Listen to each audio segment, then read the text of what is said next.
الحمد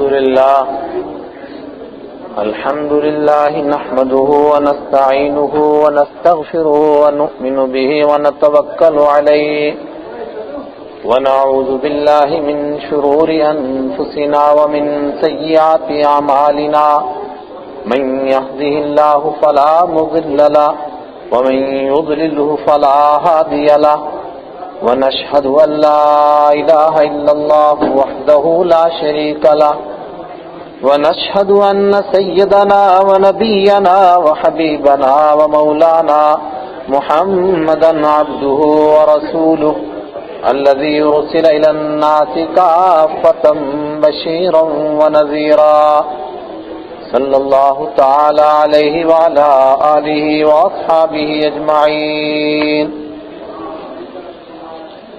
أما بعد، أعوذ بالله من الشيطان الرجيم. بسم الله الرحمن الرحيم. إنا نحن نزلنا الذكر وإنا له لحافظون. اليوم أكملت لكم دينكم وأتممت عليكم نعمتي ورضيت لكم الإسلام دينا. وَإِن مِّنْ أَهْلِ الْكِتَابِ إِلَّا لَيُؤْمِنَنَّ بِهِ قَبْلَ مَوْتِهِ وَيَوْمَ الْقِيَامَةِ يَكُونُ عَلَيْهِمْ شَهِيدًا. وَإِنَّهُ لَعِلْمٌ لِّلسَّاعَةِ فَلَا تَمْتُرُنَّ بِهَا. وقال النبي صلى الله عليه وسلم: لا تزال طائفة من أمتي ظاهرين على الحق. وقال في موضع آخر: يقاتلون على الحق. وقال صلى الله عليه وسلم: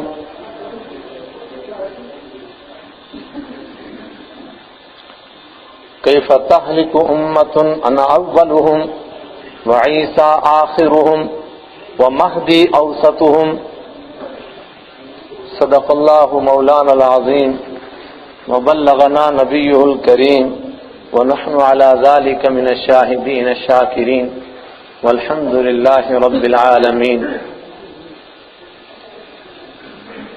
رب اشرح لي صدري ويسر لي امري واحلل عقدة من لساني يفقهوا قولي. رب زدني علما رب زدني علما رب زدنی علما. برادران اسلام، آواز آ رہی ہے؟ ایمانی بھائیوں، بزرگوں اور دوستوں،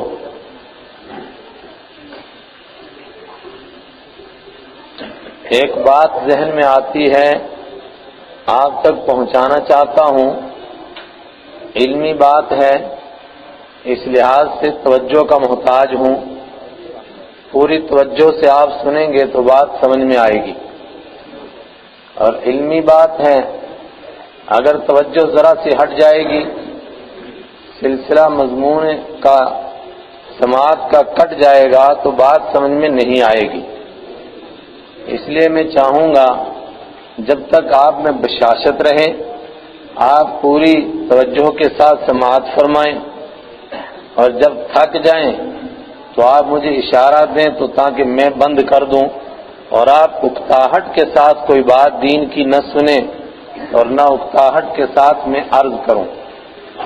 میرے ایمانی بھائیوں، میرے اور آپ کے آقا رحمت عالم صلی اللہ علیہ وسلم سے پہلے حضرت آدم علیہ السلام سے لے کر اللہ کے حبیب صلی اللہ علیہ وسلم تک اللہ تعالیٰ نے انبیاء کرام کا سلسلہ جاری فرمایا. آدم علیہ السلام سے بعد ایک زمانہ دراز تک انسان توحید پر قائم رہے، انسان اللہ کو ایک ماننے والے رہے، اللہ کی توحید کا اقرار کرنے والے رہے، جنت اور جہنم کو ماننے والے رہے. لیکن پھر انسانوں کے اندر اعمال کی بھی کمزوری آئی، ایمان کی بھی کمزوری آئی، اعتقاد کی بھی کمزوری آئی. پروردگار نے انبیاء کرام کا سلسلہ جاری فرمایا. پہلے تو ہر انسان کے دل کے اندر اللہ نے اپنی توحید کو ودیعت فرمایا، اور قرآن پاک میں اس کا تذکرہ یوں فرمایا کہ جب ہم نے سب سے پہلے انسانوں کو پیدا کیا تو تو آدم علیہ السلام کی پشت سے سارے آنے والے انسانوں کو اس عالم ارواح کے اندر اپنی قدرت کے مطابق سب کو عالم میں شہود میں لایا اور سب سے اقرار کروایا الست بربکم، کیا میں تمہارا پالنہار نہیں ہوں؟ سب نے جواب دیا کہ آپ ہمارے پالنہار ہیں۔ اس کے بعد ہر انسان کے ضمیر میں اپنی توحید کو رکھا، اپنی محبت کو رکھا، اپنی الوہیت کو رکھا، جس کا اظہار اس طرح ہوتا ہے کہ گرے سے گرا انسان بھی زندگی کے مختلف مراحل اور مختلف موڑوں کے اوپر اپنے رب کی ربوبیت کا اور اس کی الوہیت کا، اس کی توحید کا اقرار کرتا ہے، اور نہ ماننے والا بھی بسا اوقات کہتا ہے کہ کرنے والا تو ایک ہی ہے، اوپر والا تو ایک ہی ہے۔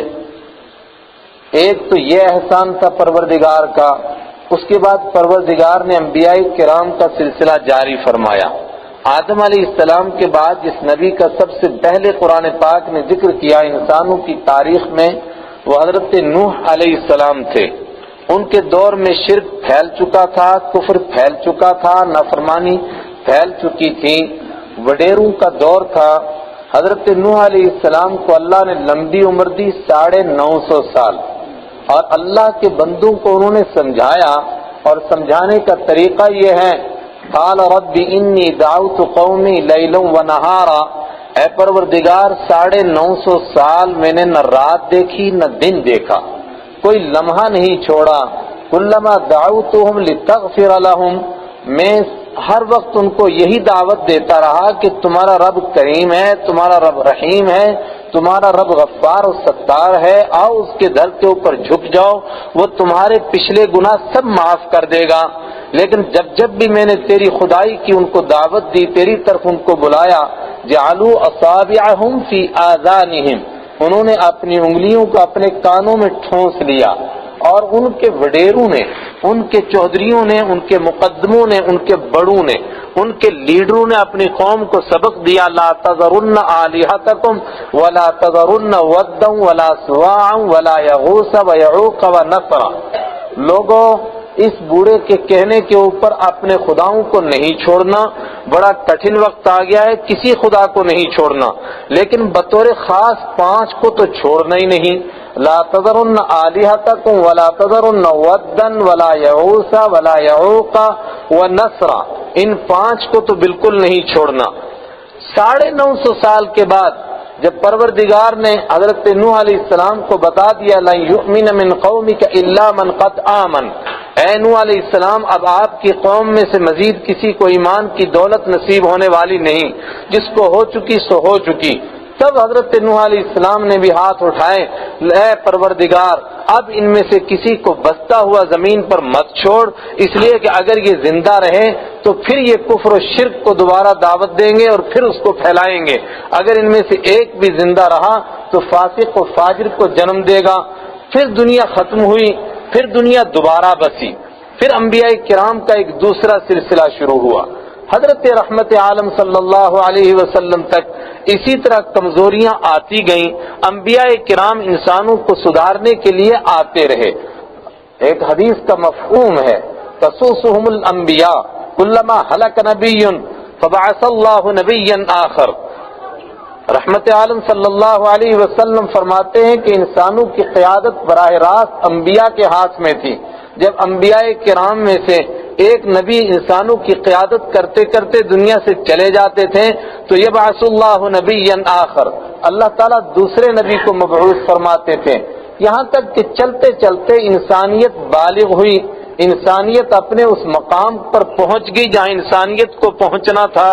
پہلے سے انسانیت بالغ تھی لیکن آہستہ آہستہ آگے بڑھ رہی تھی، اب وہاں پہنچ گئی جہاں جا کر کے اس میں ٹھہراؤ اور جماؤ آ گیا، اس میں مزید کوئی زبردست قسم کی تبدیلی اب قیامت تک آنے والی نہیں، تو پروردگار نے اپنے آخری پیغمبر کو بھیجنے کا فیصلہ فرمایا اور انسانوں میں اعلان کیا الیوم اکملت لکم دینکم واتممت علیکم نعمتی ورضیت لکم الاسلام دینا، آج میں نے تمہارے لیے دین کو مکمل کر لیا، اپنی نعمت کو تمہارے اوپر مکمل کر دیا، اب تمہارے لیے دین مکمل ہو گیا اور ساتھ میں اعلان فرما دیا پروردگار نے ما کان محمد ابا احد من رجالکم ولکن رسول اللہ وخاتم النبیین.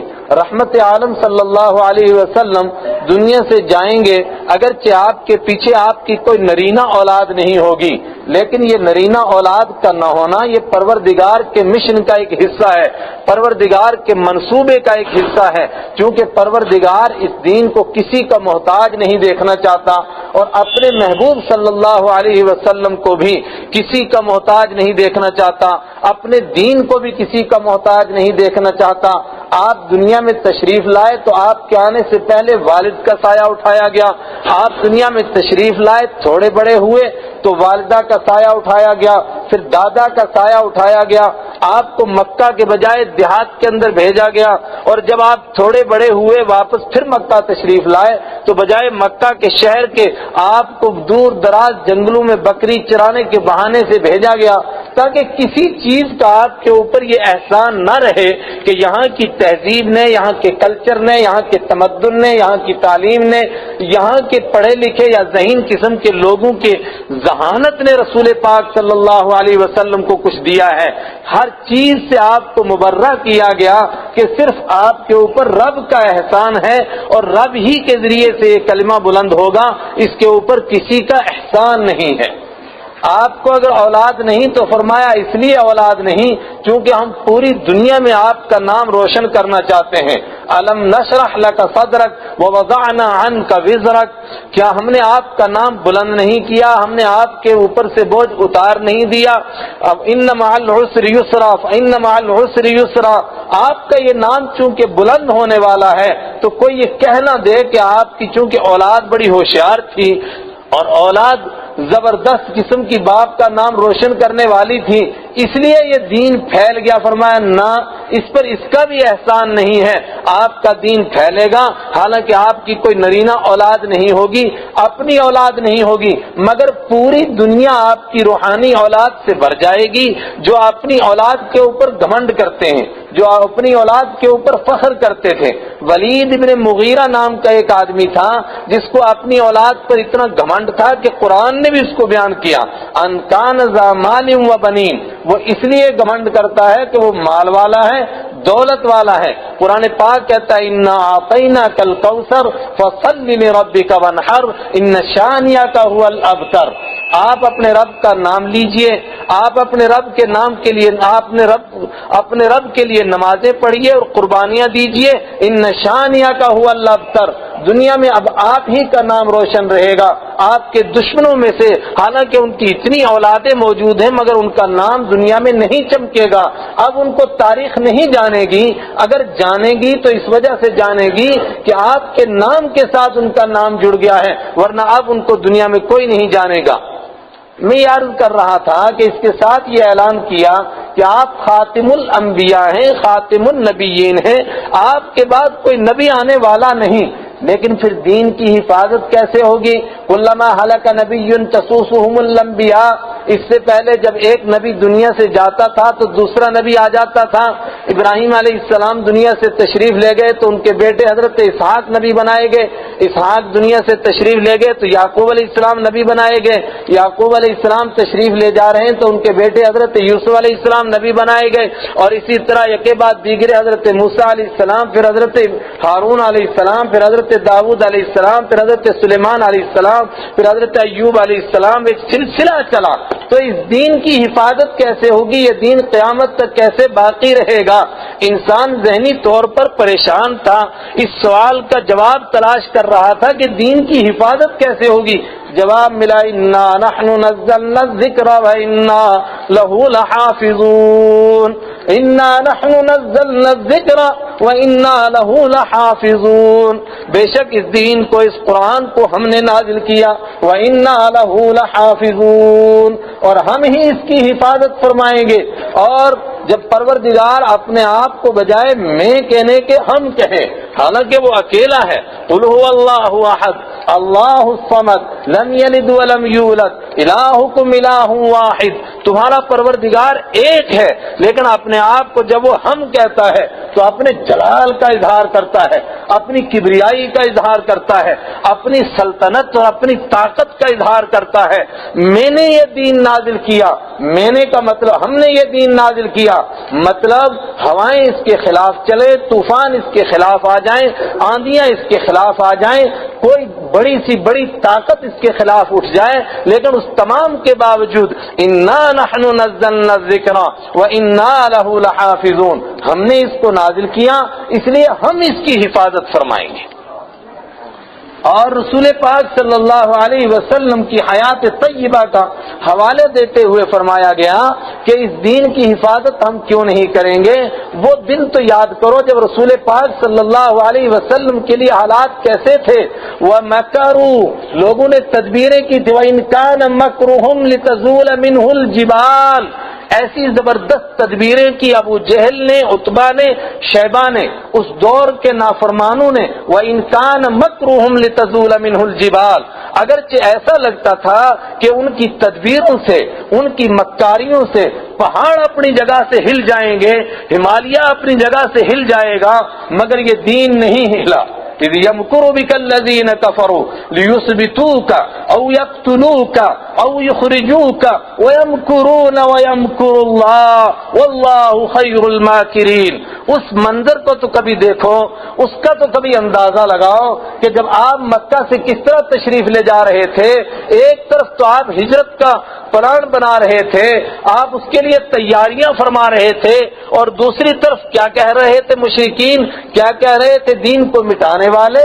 اذ یمکر بک الذین کفروا لیثبتوک، وہ پلان بنا رہے تھے کہ آپ کو قیدی بنائیں، وہ پلان بنا رہے تھے کہ آپ کو ملک بدر کر دیں، اور آخر میں یہ فیصلہ ہو رہا تھا لیقتلوک، کہ آپ کو قتل کر دیں اور ہمیشہ کے لیے چراغ گل ہو جائے۔ وَمَكَرُوا وَمَكَرَ اللَّهُ، وہ بھی تدبیریں کر رہے تھے اور پروردگار بھی تدبیریں کر رہا تھا، لیکن جب پروردگار کی تدبیروں کے مقابلے میں کوئی تدبیر کرے تو کیا کسی کی تدبیر کامیاب ہو سکتی ہے؟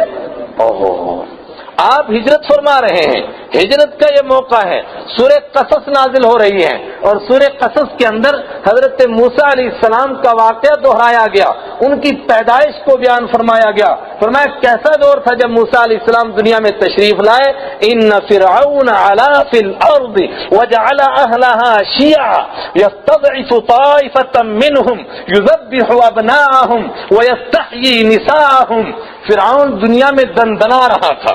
ان فرعون علا فی الارض، فرعون زمین میں بلند ہو گیا تھا، اور اس نے ایک طریقہ ایجاد کیا تھا، یستضعف طائفة منہم، لوگوں میں سے ایک طبقے کو کمزور کیا جائے، ایک طبقے کو زیر دست بنایا جائے، ایک طبقے کو زبردست بنایا جائے، ایک طبقے کو غالب اور منصور کر دے، ایک طبقے کو مظلوم و مقہور کر دے۔ وہ فرعون کا پلان تھا، اور اس کو عمل میں لانے کے لیے اس نے طریقہ کیا ایجاد کیا تھا؟ یذبح ابناءہم ویستحیی نساءہم، ان کی عورتوں کو زندہ رکھتا تھا تاکہ یہ ہماری باندیاں بنے، اور ان کے اور بچوں کو ذبح کرتا تھا۔ وَنُرِيدُ أَن نَّمُنَّ عَلَى الَّذِينَ اسْتُضْعِفُوا وَنُرِيدُ أَن نَّمُنَّ عَلَى الَّذِينَ اسْتُضْعِفُوا، ایک طرف اس کا پلان تھا، ایک طرف ہمارا پلان تھا، نرید ان نمن علی الذین استضعفوا، مگر ہم تو یہ چاہتے تھے کہ احسان ان کے اوپر کریں، مستضعفوا، جن کو کمزور کر دیا گیا ہے، جن کو دبایا گیا ہے، ہم انہی کو بلند کرنا چاہتے تھے، جن کو ستایا گیا تھا، جن کو کمزور کیا گیا تھا۔ ونجعلهم ائمة ونجعلهم الوارثین، اتنا ہی نہیں، ہم چاہتے تھے کہ یہی سربراہ بنے، وَنَجْعَلُهُمُ الْوَارِثِينَ، ہم یہ چاہتے تھے کہ یہی وارث بنے۔ یہ دو پلان تھے، دیکھو کس کا پلان کامیاب ہوا۔ اور یہ سارا قصہ سنا کر کے آخر میں فرمایا رحمت عالم صلی اللہ علیہ وسلم کو، اور یہ سورت نازل ہوتے ہوتے یہ آیت جو میں آپ کو سنانے جا رہا ہوں اس موڑ پر نازل ہوئی جب آپ مکہ سے تشریف لے جا چکے اور اس آخری پہاڑی کو کراس کر رہے تھے جس سے آخری بار مکہ کو دیکھا جا سکتا تھا، اس کے بعد مکہ نظر نہیں آ سکتا تھا۔ وہاں سے آپ نے ایک نگاہ مکہ کی طرف ڈالی اور آپ نے فرمایا مکہ انکی احب البلاد الیہ، اے مکہ دنیا کے شہروں میں تو مجھے سب سے زیادہ محبوب تھا، لیکن تیرے رہنے والوں نے میرے لیے اس کو تنگ کر دیا، ضاقت علیہم بما رحبت، کشادہ ہونے کے باوجود اس کو ہم پر تنگ کر دیا ہے، اس لیے میں یہاں سے نکلنے پر مجبور ہوا۔ عرش ہلا، قرآن نازل ہوا، فرمایا نانا آپ کو کون نکال سکتا ہے، آپ کو اللہ کے منصوبے کے مطابق بھیجا جا رہا ہے۔ هو الذی ارسل رسولہ بالہدی ودین الحق لیظہرہ علی الدین کلہ، تمہارا رب وہ ہے جس نے اس دین کو بھیجا ہی اس لیے ہے تاکہ یہ سارے ادیان پر غالب آ جائے، ولو کرہ المشرکون، چاہے شرک کرنے والے کتنے ہی جلیں، ولو کرہ الکافرون، چاہے نافرمانوں کو کتنی بھی جلن ہو، لیکن یہ دین تو بھیجا ہی اس لیے گیا ہے تاکہ تمام ادیان کے اوپر غالب آ جائے۔ تو پھر آپ اس طرح نکالے جائیں، نہ نکالے نہیں جا رہے ہیں۔ ان الذی فرض علیک القرآن لرادک الی معاد، قسم اس پروردگار کی جس نے آپ پر قرآن جیسی عظیم کتاب نازل کی، وہ اپنی کبریائی کی قسم کھا کر کہتا ہے لرادک الی معاد، آپ مکہ سے نکل نہیں رہے ہیں، آپ مکہ کے شہنشاہ بننے جا رہے ہیں اور شہنشاہ بن کر کے واپس لوٹنے والے ہیں۔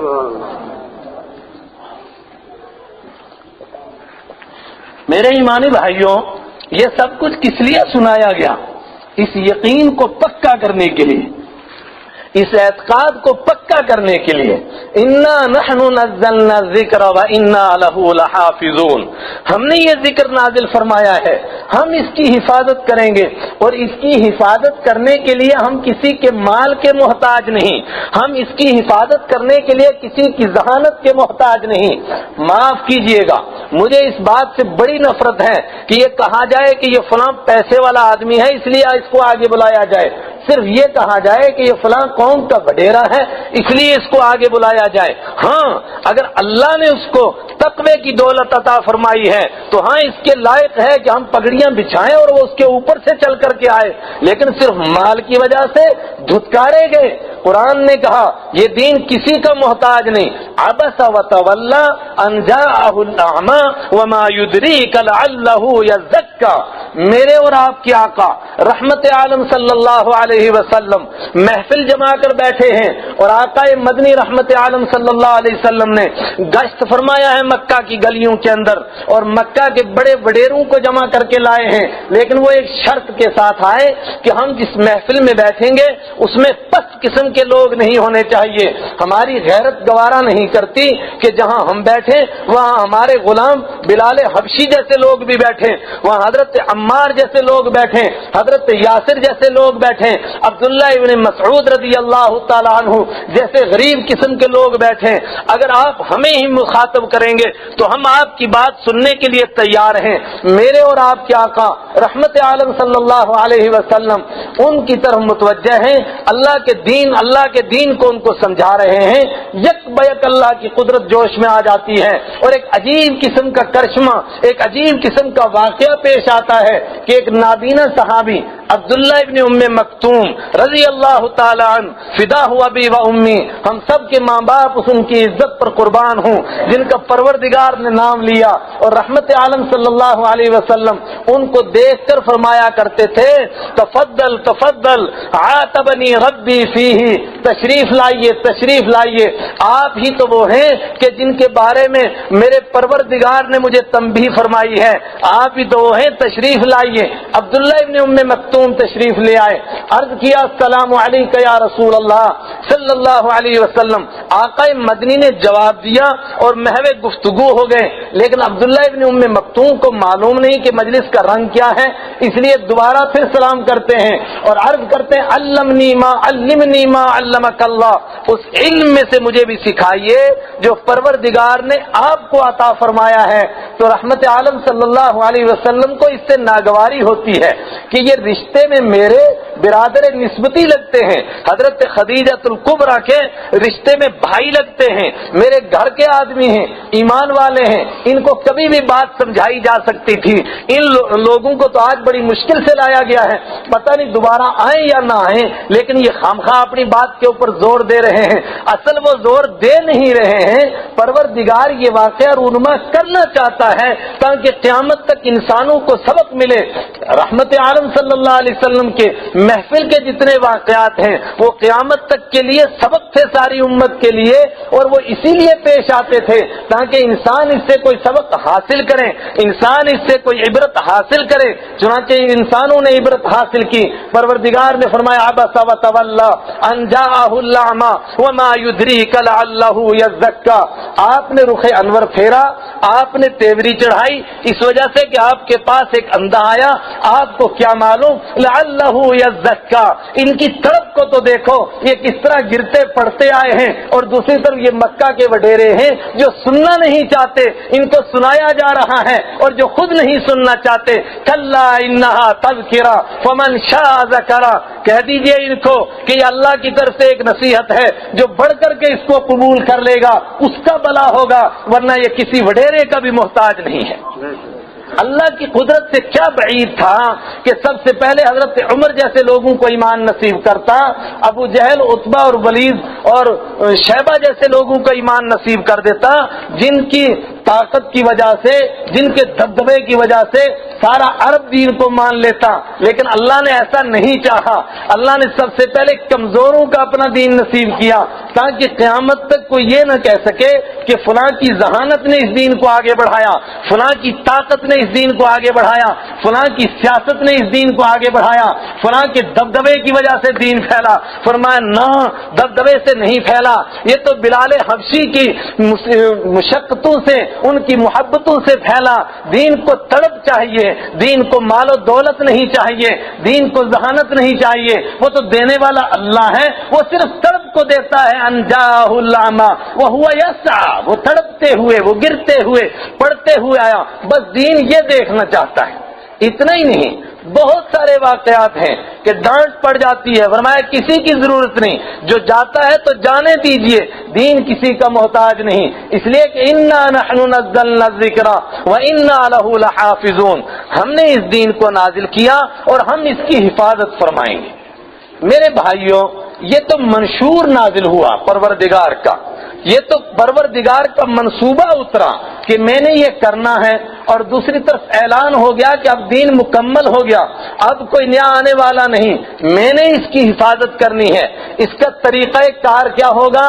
فرمایا طریقہ کار یہ ہوگا، ایک ایک جماعت اٹھے گی، اس کی ایک ایک ادا کی حفاظت کرے گی۔ حدیث میں ایک روایت آتی ہے اور محدثین کا اس پر اتفاق ہے کہ وہ تمام روایتیں جن کو کہا جاتا ہے کہ روایتوں میں سب سے زیادہ صحیح ترین روایتیں ہیں، ان میں چند روایتوں کا انتخاب ہوا۔ ایک روایت تو وہ ہے من کذب علی متعمدا فلیبوأ مقعدہ فی النار، جو آدمی میری طرف کسی بات کی نسبت کرے حالانکہ میں نے وہ نہیں کہی ہے، لیکن وہ کہے کہ اللہ کے حبیب نے فرمایا، وہ سمجھے کہ اس کا ٹھکانہ جہنم میں بن گیا ہے۔ اور اس کے علاوہ جن روایتوں کا انتخاب کیا گیا ان روایتوں میں ایک روایت یہ ہے، رحمت عالم صلی اللہ علیہ وسلم فرماتے ہیں حالات آئیں گے، اس سے پہلی امتوں پر بھی آئے تھے، اس امت پر بھی آئیں گے، سیاتی علیکم زمان، ان قریب تم پر ایک ایسا زمانہ آئے گا کہ تمہارے لیے دین پر عمل کرنا ایسا ہو جائے گا جیسے ہاتھ میں انگارے لینا۔ اور میرے آقا نے فرمایا، حدیث ہے، فرمایا قیامت سے پہلے، قیامت اس وقت تک نہیں آئے گی، اس سے پہلے ایک ایسا وقت بھی آئے گا کہ اللہ کہنا اتنا مشکل ہو جائے گا کہ اللہ کو ایک ماننا یہ اس بات کی دعوت ہوگی کہ اس کی گردن کاٹ دی جائے، یعنی جو اللہ کہے گا وہ لائق کے گردن زدنی سمجھا جائے گا۔ ایسا دور بھی آئے گا، لیکن اس تمام کے باوجود ایسا نہیں ہوگا کہ یہ امت پورے طور پر مٹ جائے، ایسا نہیں ہوگا کہ یہ امت پورے طور پر گمراہ ہو جائے۔ لن تجتمع امتی علی الضلالہ، میری امت کبھی گمراہی پر اکٹھی نہیں ہوگی۔ اور دوسری روایت جو میں کہہ رہا تھا سب سے زیادہ صحیح ترین روایت، جس کے لیے کہا گیا یہ متواتر روایت ہے، وہ روایت یہ ہے، رحمت عالم صلی اللہ علیہ وسلم فرماتے ہیں لا تزال طائفۃ من امتی علی الحق، قیامت تک میری امت کا ایک گروہ دین کے اوپر ڈٹا رہے گا، دین کے اوپر قائم رہے گا، اور اس کے الفاظ کہیں قائمین، کہیں ظاہرین، کہیں منصورین، فرمایا یہ ڈٹا رہے گا، ان کے کثرت اور قلت کی طرف نہیں دیکھنا، چاہے کم ہوں یا زیادہ، مگر ان کو حق بات کہنے سے کوئی روک نہیں سکے گا۔ اور فرمایا ان کے مخالفین کی کتنی بھی بڑی تعداد ہو، لیکن کچھ عرصہ تو ایسا لگے گا کہ وہ غالب آ گئے، لیکن تھوڑی دیر کے بعد ایسا لگے گا کہ وہ ساون کی مینڈکوں کی طرح ٹرے کر کے ختم ہو گئے، اور وہ جو ایک طائفہ، ایک طبقہ تھا، وہ پھر برقرار رہا۔ فرمایا پھر حالات آتے رہیں گے، حالات آئیں گے، دنیا ظلم سے بھرے گی، دنیا جور سے بھر جائے گی، مگر اس کے باوجود بھی ایک طبقہ دین کے اوپر قائم رہے گا۔ محدثین میں یہ بحث چھڑ گئی کہ رحمت عالم صلی اللہ علیہ وسلم کے دنیا سے وصال فرمانے، تشریف لے جانے کے بعد، آپ کے اس دنیا سے پردہ فرمانے کے بعد امت کے مختلف طبقے آئے اس دین کی خدمت کے لیے۔ کچھ وہ تھے جنہوں نے قرآن کے الفاظ کی حفاظت کی، جن کو حفاظ کہا جاتا ہے۔ کچھ وہ ہیں جنہوں نے رسول پاک صلی اللہ علیہ وسلم سے نقل ہونے والی قراتوں کی حفاظت کی، جن کو قرہ کہا جاتا ہے۔ کچھ وہ لوگ کھڑے ہوئے جنہوں نے رسول پاک صلی اللہ علیہ وسلم کی مبارک زبان سے نکلے ہوئے قرآن پڑھنے کے انداز کی حفاظت کی، ان کو مجودین یا ان کو تجوید والا کہا جاتا ہے۔ ایک طبقہ وہ کھڑا ہوا جس نے قرآن کے معانی کی حفاظت کی، ان کو مفسرین کہا جاتا ہے۔ ایک طبقہ کھڑا ہوا جس نے رسول پاک صلی اللہ علیہ وسلم کی حدیثوں کی، آپ کے اقوال کی حفاظت کی، ان کو محدثین کہا جاتا ہے۔ ایک طبقہ وہ کھڑا ہوا جس نے ان سارے کا عرق نکالا، اس کا نچوڑ نکالا، اس کا رس نکالا، اور قرآن کے سے اور حدیث سے مسائل نکالے کہ پروردگار اس میں ہمیں کہنا کیا چاہتا ہے، رحمت عالم صلی اللہ علیہ وسلم نے اس حدیث میں ہمیں کہنا کیا چاہتے ہیں۔ اس طبقے کو محدثین کا طبقہ کہتے ہیں۔ ان تمام کا اس امت کے اوپر احسان ہے۔ ہائے ہائے، ہاں، اس طبقے کو فقہا کا طبقہ کہتے ہیں۔ انہوں نے کس طرح محنت کی، اللہ اکبر۔ اس کا اندازہ اس سے لگائیے گا کہ امام وقت رات کو کھانا کھا کر کے بستر پر پہنچے، خادم رات بھر، چونکہ شاہی مہمان تھے تو خادم رات بھر جھاگتا رہا کہ کہیں پتہ نہیں کس وقت میں جاگے اور کس خدمت کے لیے بلائیں اور میں خدمت انجام نہ دے سکوں، اور صبح میرا آقا مجھ پر ناراض ہو جائے۔ لیکن رات ساری دیکھتے رہے کہ وہ کروٹیں بدلتے رہیں، اور صبح اٹھے تو اسی طریقے سے مصلی پر کھڑے ہو گئے اور نماز پڑھانے کے لیے بیٹھ گئے۔ تو اس نے اپنے آقا سے شکایت کی کہ عجیب ہے تمہارا مولوی، اس وقت کا سب سے بڑا عالم، لیکن میں حیران ہوں کہ ساری رات سویا رہا، کروٹیں بدلتا رہا، اور صبح اٹھ کر کے ویسے ہی نماز پڑھا دی کہ رات بھر سونے سے وضو نہیں ٹوٹا، یہ تو نماز بھی بے وضو پڑھ رہے، اللہ اکبر۔ حالانکہ رسول پاک صلی اللہ علیہ وسلم کی ایک روایت کا مفہوم ہے کہ بے وضو اگر کوئی جان بوجھ کر نماز پڑھ لے تو وہ تو ایمان سے خارج ہو جاتا ہے۔ پوچھا گیا ان سے، فرمایا کہ کھانا کھاتے ایک آیت ذہن میں آئی، پروردگار فرماتا ہے کہ میں نے رمضان کی راتوں کو کھانے پینے کو حلال کر دیا ہے، میاں بیوی کے تعلقات کو حلال کر دیا ہے۔ اس پر غور کرنے لگا تو اس ایک آیت سے کئی مسائل نکالے، بس ایک مسئلہ نکلتا ہے، پھر غور کرتا ہوں اور مسئلہ نکلتا ہے، پھر غور کرتا ہوں تو اسی ایک سے اور مسئلہ نکلتا ہے۔ مثلاً یہ مسئلہ کہ اگر اس کی اجازت ہے تو یہ بھی ممکن ہے کہ کسی آدمی نے غسل نہ کیا اور صبح ہو جائے، تو پتہ چلا کہ اگر کسی آدمی پر غسل واجب تھا اور صبح ہو گئی تب بھی اس کا روزہ ہو جائے گا، ورنہ آدمی سوچتا کہ اس کا روزہ ہوگا یا نہیں ہوگا۔ یہ فقہا کا طبقہ کھڑا ہوا، اور ایک تیسرا طبقہ کھڑا ہو گیا جس نے چلت پھرت کے ذریعے سے اس دین کو عام کرنا شروع کیا۔ ایک چوتھا طبقہ اور کھڑا ہوا جس نے اس دین کی حفاظت کا فریضہ انجام دیا، اور ایک طبقہ وہ کھڑا ہوا جس نے ایمان کی مشعلیں دلوں کے اندر روشن کی اور لا الہ الا اللہ کی وہ ضربیں لگائیں جس سے دنیا ہلی اور دلوں سے دنیا کی محبتیں بھاگی اور اللہ کی محبت جمع ہوئی۔ اس طبقے کو صوفیہ کا طبقہ کہا جاتا ہے۔ بحث یہ چھڑ گئی کہ اس روایت کا مصداق کون سا طبقہ ہے، قراء کا طبقہ ہے، مفسرین کا طبقہ ہے، محدثین کا طبقہ ہے، فقہا کا طبقہ ہے، یا اللہ کے راستے میں یہ مقاتلین کا طبقہ ہے، یا صوفیہ کا طبقہ ہے۔ کس کو اس روایت کا مصداق ٹھہرایا جائے؟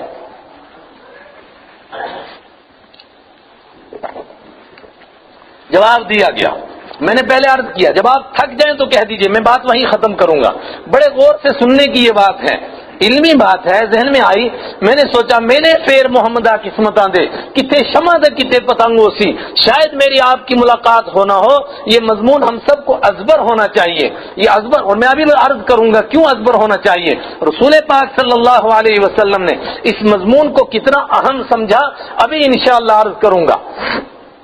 یہ بحث چل پڑی کہ کون سا طبقہ حدیث میں مراد ہے، جواب ملا کہ یہ تمام طبقات ہی حدیث میں مراد ہیں، اس لیے کہ یہ سارے مل کر جو کام کرتے ہیں وہ تنہا کام کر رہے تھے رحمت عالم صلی اللہ علیہ وسلم، اور آپ کے صحابہ، وہاں صوفی دیکھتا ہے تو سب صوفی نظر آتے ہیں، محدث دیکھتا ہے ابو ہریرہ کو تو سب محدث نظر آتے ہیں، فقیہ دیکھتا ہے عبداللہ ابن مسعود کو تو سب فقیہ نظر آتے ہیں، اور خالد ابن ولید کو دیکھتا ہے تو سب مقاتلین فی سبیل اللہ نظر آتے ہیں، جس پر نگاہ جاتی ہے وہ ایک کے اندر ساری صفات موجود پاتا ہے۔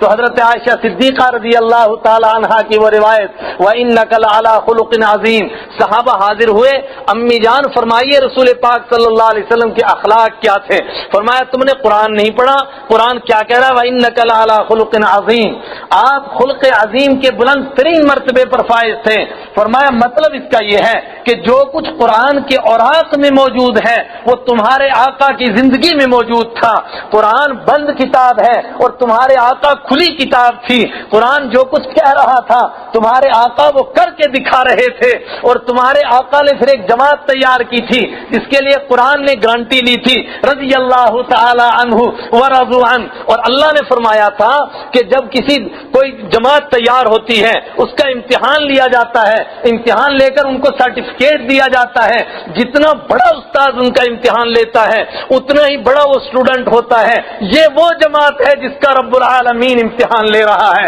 اولئک الذین امتحن اللہ قلوبہم للتقوی، یہ وہ جماعت ہے جن کا امتحان باری تعالیٰ نے لیا ہے، اور ان کے امتحان پرچوں پر نہیں ہوا، ان کا امتحان پیپروں پر نہیں ہوا، ان کے دماغوں کا امتحان نہیں ہوا، اولئک الذین امتحن اللہ قلوبہم، ان کے دلوں کا امتحان ہوا، اور امتحان دے کر کے پاس کیا للتقوی، یہ سب کے سب متقی ہیں، اور میرے آقا نے اعلان فرمایا جو آپ نے حضرت کی تقریر میں سنا بِأَيِّهِمْ اقْتَدَيْتُمْ اهْتَدَيْتُمْ، فرمایا ان کو سب کو چھوڑ دو گے تو پھر گمراہی کے راستے پر چل پڑو گے، لیکن ان میں سے جو 1,00,000 میں چھوڑ کر جا رہا ہوں ان میں سے جس ایک کے راستے پر بھی چلو گے انشاءاللہ وہ راستہ جنت میں ہی پہنچے گا، وہ کسی دوسری طرف نہیں جائے گا۔ بِأَيِّهِمْ اقْتَدَيْتُمْ اهْتَدَيْتُمْ، تم ان میں سے جس کے راستے پر چلو گے اهتدیتم، ہدایت پا جاؤ گے، ان سب کو میں پاس کر کے جا رہا ہوں۔ یہ جماعت تیار کی، قرآن بند کتاب تھی، صحابہ اس کے لیے کھلی کتاب تھے، پھر صحابہ کے لیے قرآن نے اعلان کیا فَإِنْ آمَنُوا بِمِثْلِ مَا آمَنْتُمْ بِهِ فَقَدْ اهْتَدَوْا، اے قیامت تک آنے والے انسانوں سنو، فَإِنْ آمَنُوا بِمِثْلِ مَا آمَنْتُمْ، اگر وہ ایمان لائیں گے جیسا کہ تم اے صحابہ ایمان لائے ہیں تو فَقَدْ اهْتَدَوْا، وہ ہدایت پا جائیں گے، اور اگر ان کے راستے سے ذرا سے بھی پھسلیں گے تو سب کے سب جہنم کی طرف ہی بڑھیں گے، جنت کی طرف نہیں بڑھ سکیں گے۔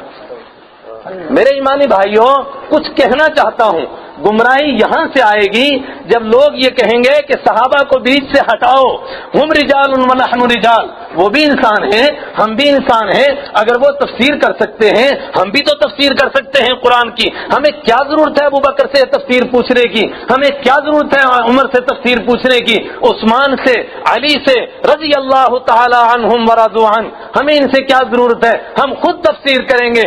اور امت میں سب سے پہلی گمراہی یہیں سے شروع ہوئی، سارے صحابہ نے اتفاق کیا حضرت ابوبکر صدیق رضی اللہ تعالیٰ عنہ کی امارت پر، اور صحابہ نے یوں تھوڑا اتفاق کیا، میرے آقا مدنی نے مصلی کے اوپر کھڑا کیا، حضرت عائشہ صدیقہ سے فرمایا مری ابا بکر فلیصلی بالناس، ابو بکر سے کہو کہ لوگوں کو نماز پڑھائیں۔ انہوں نے عرض کیا کہ آپ کو معلوم ہے میرے ابا جان آپ سے کس طرح محبت کرتے ہیں، آپ کو جب اپنے آپ کے مصلی پر نہیں دیکھیں گے تو کیسے ہمت کریں گے آپ کے مصلی پر کھڑے ہونے کی، ان سے تو برداشت نہیں ہوگا۔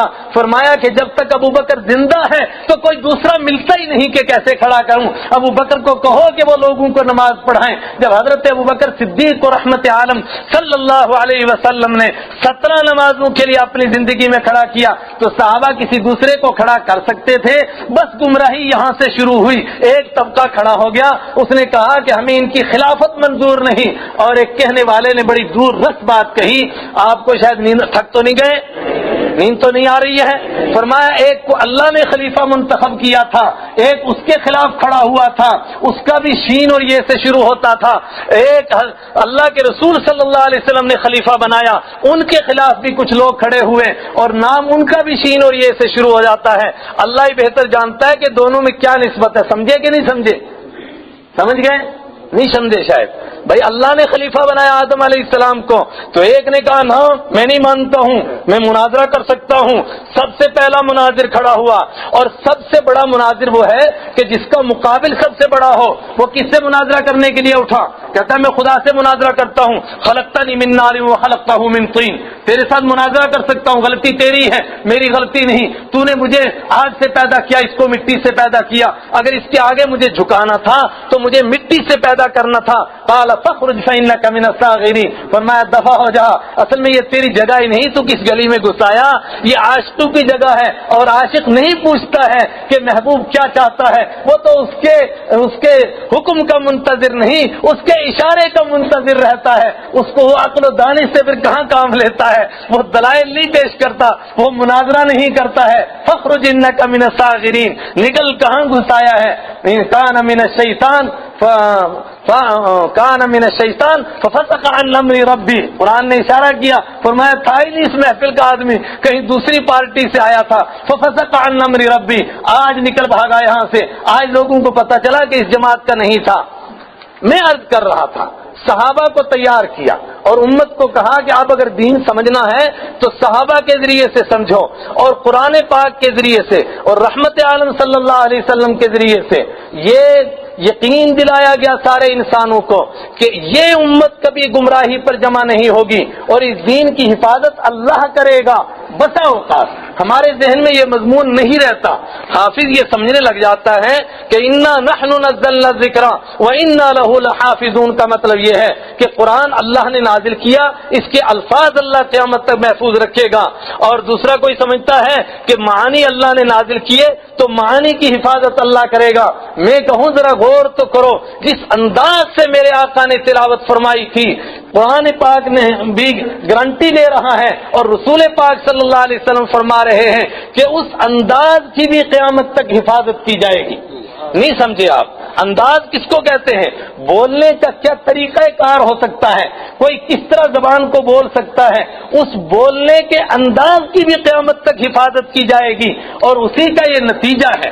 حالانکہ ہر علاقے کے ووکلس کارڈ الگ ہوتے ہیں اور گلے کا انداز الگ ہوتا ہے، اس لیے ایک زبان کی جو عادی ہوتا ہے وہ دوسری زبان کے لہجے کو نہیں اپنا سکتا ہے، مگر قرآن پاک اللہ کی وہ نعمت ہے کہ دنیا کے جس کونے کے اندر بھی قرآن کو محنت کے ساتھ سیکھا جاتا ہے، وہ بالکل اسی انداز سے پڑھتے ہیں جس انداز سے حرم مکی کے اندر اور حرم مدنی کے اندر مصلی کے اوپر کھڑے ہو کر کے امام پڑھتا ہے، اور امام اسی انداز سے پڑھتا ہے جس انداز سے 1400 سال پہلے آقا مدنی صلی اللہ علیہ وسلم نے صحابہ کو سکھایا تھا۔ کیا یہ انداز کی حفاظت نہیں کی جا رہی ہے؟ بولو، انداز کی بھی تو حفاظت کی جا رہی ہے، انداز کی حفاظت۔ اور انداز ہی نہیں، جب انداز کی حفاظت ہے تو معانی کی حفاظت نہ ہو، یہ ہو سکتا ہے؟ فرمایا معانی کی حفاظت ہوگی، بلکہ پھر اس کے اوپر عمل کی حفاظت ہوگی، اور عمل کی حفاظت کا پروردگار ظاہری طور پر یہ انتظام فرمائے گا، الفاظ کے لیے حفاظ اٹھیں گے، اور دنیا عقل حیران رہ جائے گی کہ یہ کیا عجیب بات ہے، جس کتاب کو انسان سمجھ سکتا ہے، سمجھ کر بھی اس کا ایک ورق اگر یاد کر لے تو وہ اس کو یاد رہتا نہیں، مگر ایک چھوٹا سا بچہ قرآن کے معانی کو سمجھتا نہیں ہے، لیکن الف لام میم سے لے کر والناس تک فر پڑھتا چلا جاتا ہے۔ اگر اللہ کی قدرت نہ ہو تو اور کیا طریقہ وجہ ہو سکتی ہے؟ کیا اور کوئی وجہ ہو سکتی ہے؟ نہیں ہو سکتی ہے۔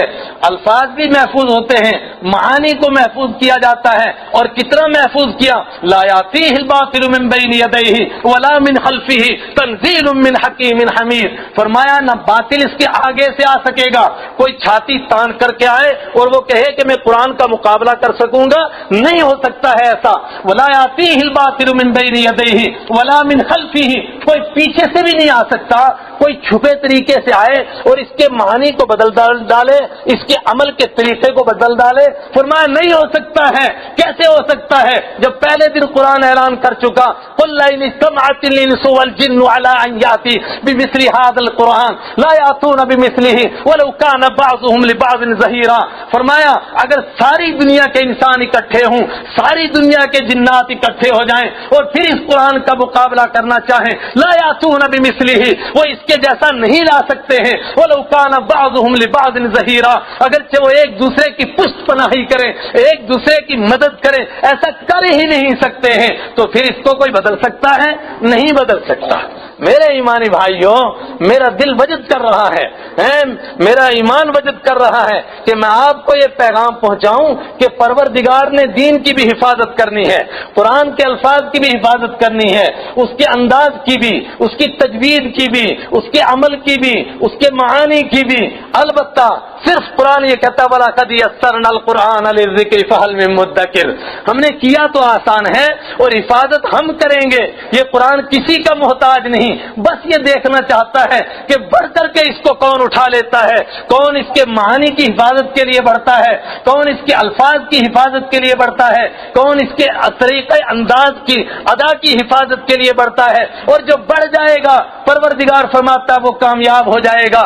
بس حل، یہ اعلان ہے حل میں مبارز، کون اترے میدان کے اندر اور یہ کامیابی کی گیند اٹھا لے، ورنہ رب خود اس کی ذمہ داری لے چکا ہے، اس کی گارنٹی لے چکا ہے کہ اگر سارے دنیا کے لوگ یہ تہیہ کر لیں کہ ہم قرآن کو مانیں گے نہیں، فرمایا تب بھی یہ محفوظ رہے گا، اس کو کوئی نہیں مٹا سکتا ہے۔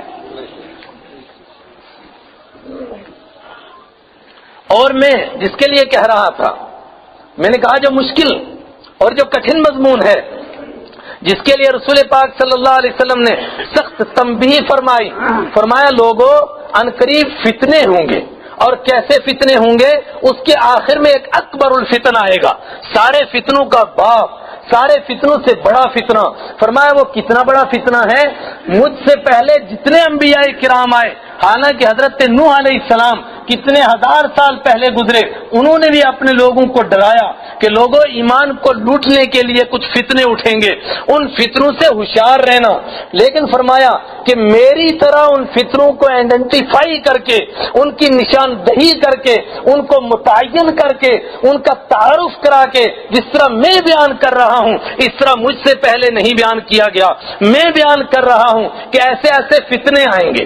فرمایا سب سے آخر میں تو بڑا فتنہ آئے گا، لیکن اس سے پہلے بہت فتنے آئیں گے، اور ان تمام فتنوں کو اگر بیان کروں تو اس کے لیے کئی گھنٹے چاہیے، آپ بیٹھ کر کے تھک جائیں گے، میں کہہ کر کے تھک جاؤں گا، اس لیے میں تلخیص کرتا ہوں اس کی۔ رسول پاک صلی اللہ علیہ وسلم نے فرمایا آسمانی فتنے، زمینی فتنے، اور سب کے سب کا منشور کیا ہوگا؟ وہی منشور جو 1400 سال پہلے ابو جہل کا تھا۔ ابو جہل کا کیا منشور تھا؟ قرآن نے اسی سورہ قصص کے اندر ایک سوال کا جواب دیا۔ مکہ کے مشرکین سے پوچھا جاتا ہے اس قرآن کی صداقت میں تم کو کوئی شک ہے؟ تو مجبور ہوتے ہیں کہنے کے لیے کہ اس کی صداقت میں کوئی شک نہیں۔ پوچھا جاتا ہے کہ میرے آخری پیغمبر کی صداقت میں کوئی شک ہے؟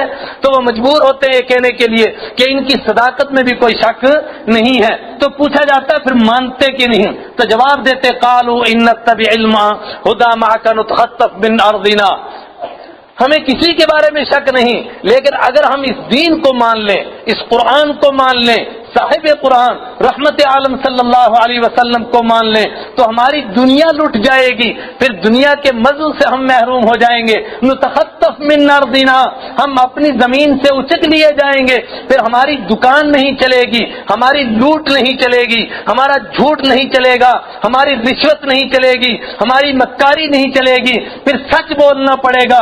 اس مجبوری کی وجہ سے ہم اس کو نہیں مانتے ہیں۔ فرمایا فتنوں کا آغاز یہاں سے ہوگا کہ سب کے سب تم کو آخرت سے غافل کریں گے اور دنیا کی ترغیب دیں گے، اور جو کچھ کریں گے صرف جینے کے لیے کریں گے، کوئی مرنے کے لیے نہیں کرے گا۔ اور فرمایا یہ چھوٹے موٹے فتنے تو ہوتے رہیں گے لیکن بطور خاص بڑے بڑے فتنے آئیں گے. سیکون ثلاثون کذبون کلهم یدعی انہ نبی اللہ وقال فی موضع کلهم یدعی انہ رسول اللہ وانا خاتم الانبیاء والرسل لا نبی بعدی. 30 جھوٹے کھڑے ہوں گے. اور ایک مقام پر فرمایا کہ چھوٹے چھوٹے تو ان کے ساتھ اگر اور ملائیں تو وہ 70 ہو جائیں گے. یہ جھوٹے کھڑے ہوں گے, ہر ایک دعویٰ کرے گا کہ میں اللہ کا نبی ہوں, ہر ایک کہے گا میں اللہ کا رسول ہوں. وانا خاتم الانبیاء والرسل, میں رسولوں کا بھی خاتم ہوں, میں انبیاء کا بھی خاتم ہوں. لا نبی بعدی, میرے بعد کسی قسم کا نبی نہیں آ سکتا ہے. لیکن یہ سب کے سب دعویٰ کریں گے. اور فرمایا یہ تو بڑے بڑے ہوں گے, ورنہ جو چھوٹے چھوٹے مینڈکوں کی طرح آتے ہیں, ساون کیڑوں کی طرح کہ ساون کی برسات گئی اور کیڑے گئے, ان کی تو تعداد ہی معلوم نہیں کتنے آئیں گے. علامان والحفیظ, وہ تو بہت زیادہ آئیں گے. لیکن یہ 30 بڑے جھوٹے کھڑے ہوں گے. سب سے پہلا جھوٹا کھڑا ہوا حضرت ابوبکر صدیق رضی اللہ تعالیٰ عنہ کے زمانہ میں. اس کا نام مسیلمہ تھا اور اس کا نام پھر مشہور ہوا مسیلمہ کذاب. فرمایا اس پہلے کو یاد رکھو. اس کے بعد اسود انسی کھڑا ہوا, اس کے بعد قرامتہ کھڑا ہوا, اس کے بعد ابو طیب متنبی کھڑا ہوا, اس کے بعد مسیلمہ قادیان, مسیلمہ پنجاب آیا. یہ سارے جھوٹے تو ہوں گے لیکن سب سے بڑا آخری ایک فتنہ ہوگا جس فتنے کا نام دجال ہے. اور رسول پاک صلی اللہ علیہ وسلم نے ان سارے جھوٹوں کے لیے فرمایا کہ یہ سب دجال ہی ہوں گے. سیکونون ثلاثون کذابون دجالون, 30 جھوٹے ہوں گے, 30 دجال ہوں گے. اور دجال کا مطلب کیا ہے؟ فرمایا فریب کار, دھوکہ دینے والا, سچ کو جھوٹ اور جھوٹ کو سچ بتانے والا. یعنی یوں کہنا چاہیے کہ لوہے کے اوپر سونے کا ملمہ کر کے اس کا سونا ظاہر کرنے والا, اس کو دجال کہتے ہیں. یہ چھوٹے چھوٹے دجال تو پیدا ہوتے رہیں گے لیکن ایک آخری دجال آئے گا اور وہ بڑا فتنہ ہوگا. مگر میں گارنٹی دیتا ہوں کہ اس وقت میں بھی اللہ دین کی حفاظت فرمائے گا. لا تزال طائفة من امتی یقاتلون علی الحق, ہر زمانے کے اندر ایک جماعت میرے دین کے اوپر قائم رہے گی, قرآن کی حفاظت کرنے والی, الفاظ کی حفاظت کرنے والی, دین کی حفاظت کرنے والی, دین سے منشور کی حفاظت کرنے والی, مقاتلین فی سبیل اللہ, یہ قائم رہیں گے یہاں تک کہ آخرهم یقاتل مع عیسیٰ الدجال, ان میں سے آخری وہ فرد ہوگا جو حضرت عیسیٰ علیہ السلام کے ساتھ اٹھے گا اور دجال کا مقابلہ کرے گا. اور میرے آقا مدنی نے فرمایا کہ اس دجال کا مقابلہ کرنے کی تو صرف اللہ نے حضرت عیسیٰ علیہ السلام میں طاقت رکھی ہے اور کسی کے اندر نہیں رکھی ہے. سمجھ رہے ہیں بات؟ تھکے تو نہیں؟ آقا مدنی نے فرمایا, بہت علمی مضمون ہے. آقا مدنی فرما رہے ہیں اور قرآن فرما رہا ہے. فرمایا اگر امتحان کے موقع نہ ہوں, گمراہ کرنے کے موقع نہ ہوں, گمراہ ہونے کے موقع نہ ہوں, تو پھر ایمان کی پہچان ہی کیسے ہوگی؟ گمراہ ہونے کے مواقع اللہ تعالیٰ کھولے گا, گمراہ ہونے کے مواقع, پھر دیکھے گا کہ ایمان کے اوپر ڈٹ کر کے کون رہتا ہے. نہیں کہا قرآن پاک نے؟ فرمایا ہم نے جہنم کے ہم نے 19 فرشتے مقرر کیے اور فرمایا یہ 19 کی جو تعداد ہے اس کے 2 بالکل متضاد قسم کے نتیجے ہیں. کیا متضاد قسم کے؟ کہ ایمان والوں کا تو ایمان پکا ہو جاتا ہے. کیسے پکا ہوتا ہے؟ فرمایا اہل کتاب تورات میں دیکھتے ہیں تو وہاں بھی فرشتوں کی گنتی 19, انجیل میں دیکھتے ہیں تو وہاں بھی 19, زبور میں دیکھتے ہیں تو وہاں بھی 19. ان کا سیزداد الذین آمنوا ایمانہم, تو ایمان والوں کا ایمان بڑھ جاتا ہے کہ یار واقعی یہ اللہ کی کتاب ہے کہ جو ساری کتابیں کہتی آ رہی ہیں, قرآن بھی وہی کہہ رہا ہے. اور ایمان والوں کا ایمان اور مضبوط ہو جاتا ہے اور وہ کہتے کل من عند ربنا, سب ہمارے رب کی طرف سے ہے. لیکن بےمانوں کے کفر بھی اس سے بڑھ جاتا ہے, بےمانوں کے کفر میں اس سے اضافہ ہو جاتا ہے. اور جو کچے ہیں وہ اس سے الگ ہو جاتے ہیں. اور میں بسا اوقات مواقع فراہم کرتا ہوں تاکہ کچے اور پکے الگ الگ ہو جائیں. میں ان دونوں کو اکٹھا نہیں دیکھنا چاہتا. فرمایا یہ جو کچے یا کیا کہتے ہیں, یہ کہتے ہیں یار عجیب بات ہے, اتنی بڑی جہنم, اتنی بڑی کائنات وہاں پر جائے گی اور خالی 19 فرشتے اس کی حفاظت کریں گے. ابو جہل اٹھا, اس نے کہا 19 فرشتے 17 کو تو میں پکڑ لوں گا اور 2 کو تم لوگ پکڑ لینا تو دیکھ لیں گے جہنم کا کیا ہوگا۔ اللہ تعالیٰ نے فرمایا کہ جو جہنم کے فرشتے ہم نے مقرر کیے وہ فرشتے ہیں، فرشتے ابو جہل وہ انسان نہیں ہے۔ ایک ہی فرشتے نے قوم لوط کی 5 بستیوں کو اٹھایا اور آسمان کے قریب پہنچایا اور پھر واپس پلٹ لیا۔ عالیہم کیا کیا؟ اوپر سے نیچے، عالیہم سافلہم، اوپر سے نیچے اور نیچے سے اوپر کر دیا ایک فرشتے نے، تو 19 فرشتے ہیں۔ فرمایا یہ ہم نے اسی لیے مقرر کیے ہیں کہ لوگوں کا امتحان دیں، اور پروردگار نے یہ مضمون اتنا زور دے کر اپنی کتاب میں فرمایا یہ ہو ہی نہیں سکتا کہ ایمان والوں کا امتحان نہ ہو اور کچے اور پکے دونوں ملے چلتے رہیں۔ الف لام میم حسب الناس ان یترکوا ان یقولوا آمنا وهم لا یفتنون۔ کیا سمجھتے ہیں لوگ کہ صرف یہ کہیں گے کہ ہم مومن ہیں اور صرف یہ کہیں گے ہم ایمان والے ہیں اور ان کے ایمان کا امتحان نہیں ہوگا؟ کیسے امتحان ہوگا؟ فرمایا کفر کی آندیاں چلیں گی، فسق کے طوفان آئیں گے، منافقت کے جھکڑ چلیں گے، وزلزلوا یہاں تک کہ جھٹکے دیے جائیں گے، اور اس کے بعد پتہ چلے گا پکا کون ہے اور کچا کون ہے۔ قرآن کہتا ہے کیسے امتحان نہیں ہوگا؟ وَلَقَدْ فَتَنَّ الَّذِينَ مِنْ قَبْلِهِمْ فَلَيَعْلَمَنَّ اللَّهُ الَّذِينَ صَدَقُوا وَلَيَعْلَمَنَّ الْكَاذِبِينَ۔ ہم تم سے پہلے لوگوں کا بھی امتحان لے چکے ہیں، صرف اس لیے کہ لوگوں کے سامنے ظاہر کریں کہ کچا کون ہے اور پکا کون ہے، سچا کون ہے اور جھوٹا کون ہے۔ فرمایا پھر کیا ہوتا ہے؟ جو ایمان والے ہوتے ہیں وہ مصائب کے آگے طوفان بن جاتے ہیں اور کفر کی آندیاں ایسی چلتی ہیں کہ پہاڑ اپنی جگہ سے ٹل سکتا ہے مگر یہ اپنی جگہ سے ٹل نہیں سکتے۔ یہ تو کہتے ہیں مصیبتوں کو آتے ہوئے میری عافیت کے دشمن، مجھے چین آ رہا ہے، کوئی اور زخم تازہ، کوئی اور ضرب کاری۔ اور اتنا ہی نہیں، وہ تو جانے والوں کو بھی کہتے ہیں کہ جسے یہ قدم قدم بلائیں یہ سواد کوئے جانا، جسے زندگی ہو پیاری وہ یہیں سے لوٹ جائے۔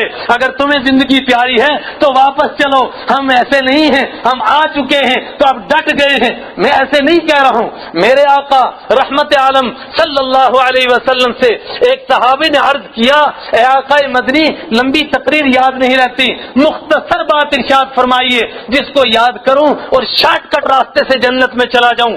آپ آقا مدنی نے فرمایا قل آمنت باللہ واستقم علیہا، کہو میں نے اپنے مالک کو مان لیا، واستقم علیہا، اور پھر اس کے اوپر ڈٹ جاؤ۔ عربی تھے، مفہوم سمجھتے تھے، معنی سمجھتے تھے۔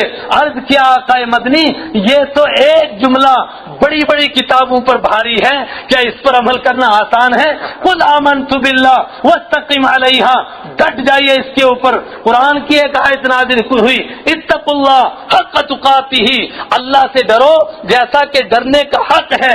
اس کی تفسیر میں آپ دیکھیں گے، شان نزول دیکھیں گے، صحابہ گھبرا گئے اور صحابہ پر اس سے زیادہ کوئی آیت مشکل نہیں گزری کہ اللہ سے اس طرح ڈریں جس طرح ڈرنے کا حق ہے، یہ تو بہت مشکل کام ہے۔ تو اللہ تعالیٰ نے پھر دوسری آیت نازل فرمائی، فرمایا جتنا ڈر سکتے ہو اتنا ڈرو، جتنی تمہیں طاقت دی ہے اتنا ڈرو۔ لا یکلف اللہ نفسا الا وسعها، اللہ کسی کو اس کی طاقت سے زیادہ ذمہ داری نہیں دیتا اور طاقت سے زیادہ اس کی گرفت نہیں کرتا، جتنی تمہیں طاقت دے گا اتنا تمہیں پکڑے گا۔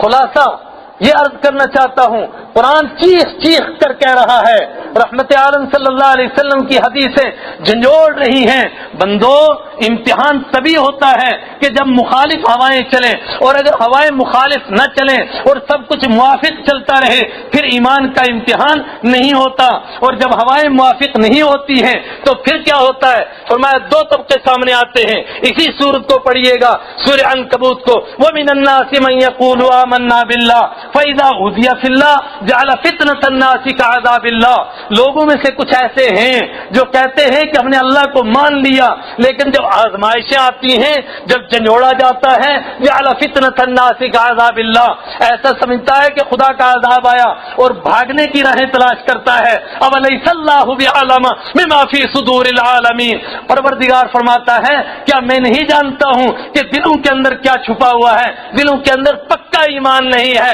اگر پکا ایمان ہوتا تو پھر تو کہتے کہ اور کوئی مصیبت آئے اور کوئی پریشانی آئے، اس لیے کہ وہ مزہ آ رہا ہے، اس لیے کہ وہ مزہ آ رہا ہے جو جنت میں جا کر بھی نہیں آئے گا۔ بغیر دلیل کے سبحان اللہ نہ کہیے گا. بات پہلے سمجھیے. میں کہتا ہوں جب ایمان دل کے اندر جم جاتا ہے تو قسم بخدا پھر دین کے اندر مصیبتیں سہتے ہوئے، پریشانیاں سہتے ہوئے وہ مزہ آتا ہے جو رب کریم کی جنت کے اندر بھی نہیں ہے. آقا مدنی فرماتے ہیں، فرمایا دین کے لیے مصیبتیں سہتے سہتے دین کے لیے دنیا سے جانے والا، دین کے لیے جان دینے والا شخص جب اللہ کی جنت میں جائے گا، اللہ اس کو جنت کی ساری نعمتیں دے گا. اللہ فرمائے گا کچھ اور چاہیے، وہ عرض کرے گا پروردگار تو میری مذاق اڑاتا ہے، تیری جنت مالا عین رات ولا اذن سمعت ولا خطر علی قلب بشر، جس کو آنکھوں نے دیکھا نہیں، کانوں نے سنا نہیں، ذہن و دماغ میں آ نہیں سکتی، وہ جنت تو نے دے دی، تو اس کے بعد اور کیا چیز چاہیے؟ پروردگار فرمائے گا سوچ کچھ تجھے اور چاہیے. حدیث میں ہے، رحمت عالم صلی اللہ علیہ وسلم فرماتے ہیں جب یہ بندہ سمجھے گا کہ پروردگار اب تو چھوڑنے والا نہیں ہے، فرمایا تب وہ بندہ عرض کرے گا بار الہا ایک نعمت یہاں نہیں ملی، وہ نعمت چاہیے کہ تیرے دین کے لیے جو جان دیتے ہوئے مزہ آیا تھا وہ مزہ یہاں نصیب نہیں ہو رہا ہے. دل چاہتا ہے کہ تو ایک مرتبہ پھر بھیجے اور پھر اس مزے کو چکھ کر کے واپس آؤں. باقی سب مزے یہاں ہیں مگر وہ مزہ یہاں نہیں ہے. ایک طرف یہ ہے، ایک طرف وہ ہے کہ جب تھوڑے سے جھٹکے آئے تو وہ واپسی کی راہیں تلاش کرتا ہے. فرمایا اسی طرح آزمائشیں ہوں گی اور آخری طبقے کی سب سے زبردست آزمائش ہوگی. اللہ تعالیٰ ایسی آزمائش کرے گا، ایسا فتنہ آئے گا. رحمت عالم صلی اللہ علیہ وسلم فرماتے ہیں ما من نبی، نبیوں میں سے کوئی نبی نہیں گزرا 1,24,000 کم و بیش انبیاء کرام نہیں، ان میں سے کوئی ایک نہیں گزرا جس نے اپنی امت کو اس فتنے سے نہ ڈرایا ہو، اور میں بھی تمہیں اس فتنے سے ڈراتا ہوں. اور مسلم کی روایت ہے، مسلم شریف کی، صحابہ فرماتے ہیں رحمت عالم صلی اللہ علیہ وسلم فجر کی نماز کے بعد بیٹھے اور ہمیں ڈرانا شروع کیا اس فتنے سے جس کا نام دجال کا فتنہ. تو آپ نے اتنا ڈرایا ہمیں لگا کہ دجال تو ان جھاڑیوں میں چھپا ہوا ہے اور ابھی آنے والا ہے. تو رحمت عالم صلی اللہ علیہ وسلم نے دوسرے موقع پر تسلی دیتے ہوئے فرمایا کہ نہیں، تمہیں گھبرانے کی ضرورت نہیں، وہ کس طرح آئے گا میں اس کی تمام نشانیاں تمہارے سامنے واضح کر دیتا ہوں. اور اس روایت سے جس میں نے کہا 30 کذابون دجالون کلهم یدعی انہ نبی اللہ، 30 جھوٹے ہوں گے، 30 دجال ہوں گے. اس میں اشارہ کیا کہ اس بڑے دجال کے آنے سے پہلے دنیا میں گراؤنڈ بنے گا، ویسے حالات بنیں گے، ویسی زمین بنے گی. یوں سمجھیے کہ اس کے آنے سے پہلے اس کی پرچھائیاں پڑیں گی اور بہت سارے بیوقوف لوگ انہی کو دجال کہنے لگ جائیں گے. فرمایا نہ، میں اس کو آئیڈینٹیفائی کر کے بتاتا ہوں، متعین کر کے بتاتا ہوں تاکہ تمہیں اس کے پہچاننے میں کبھی غلطی نہ لگے. پرچھائیاں اس کی کیسے پڑی؟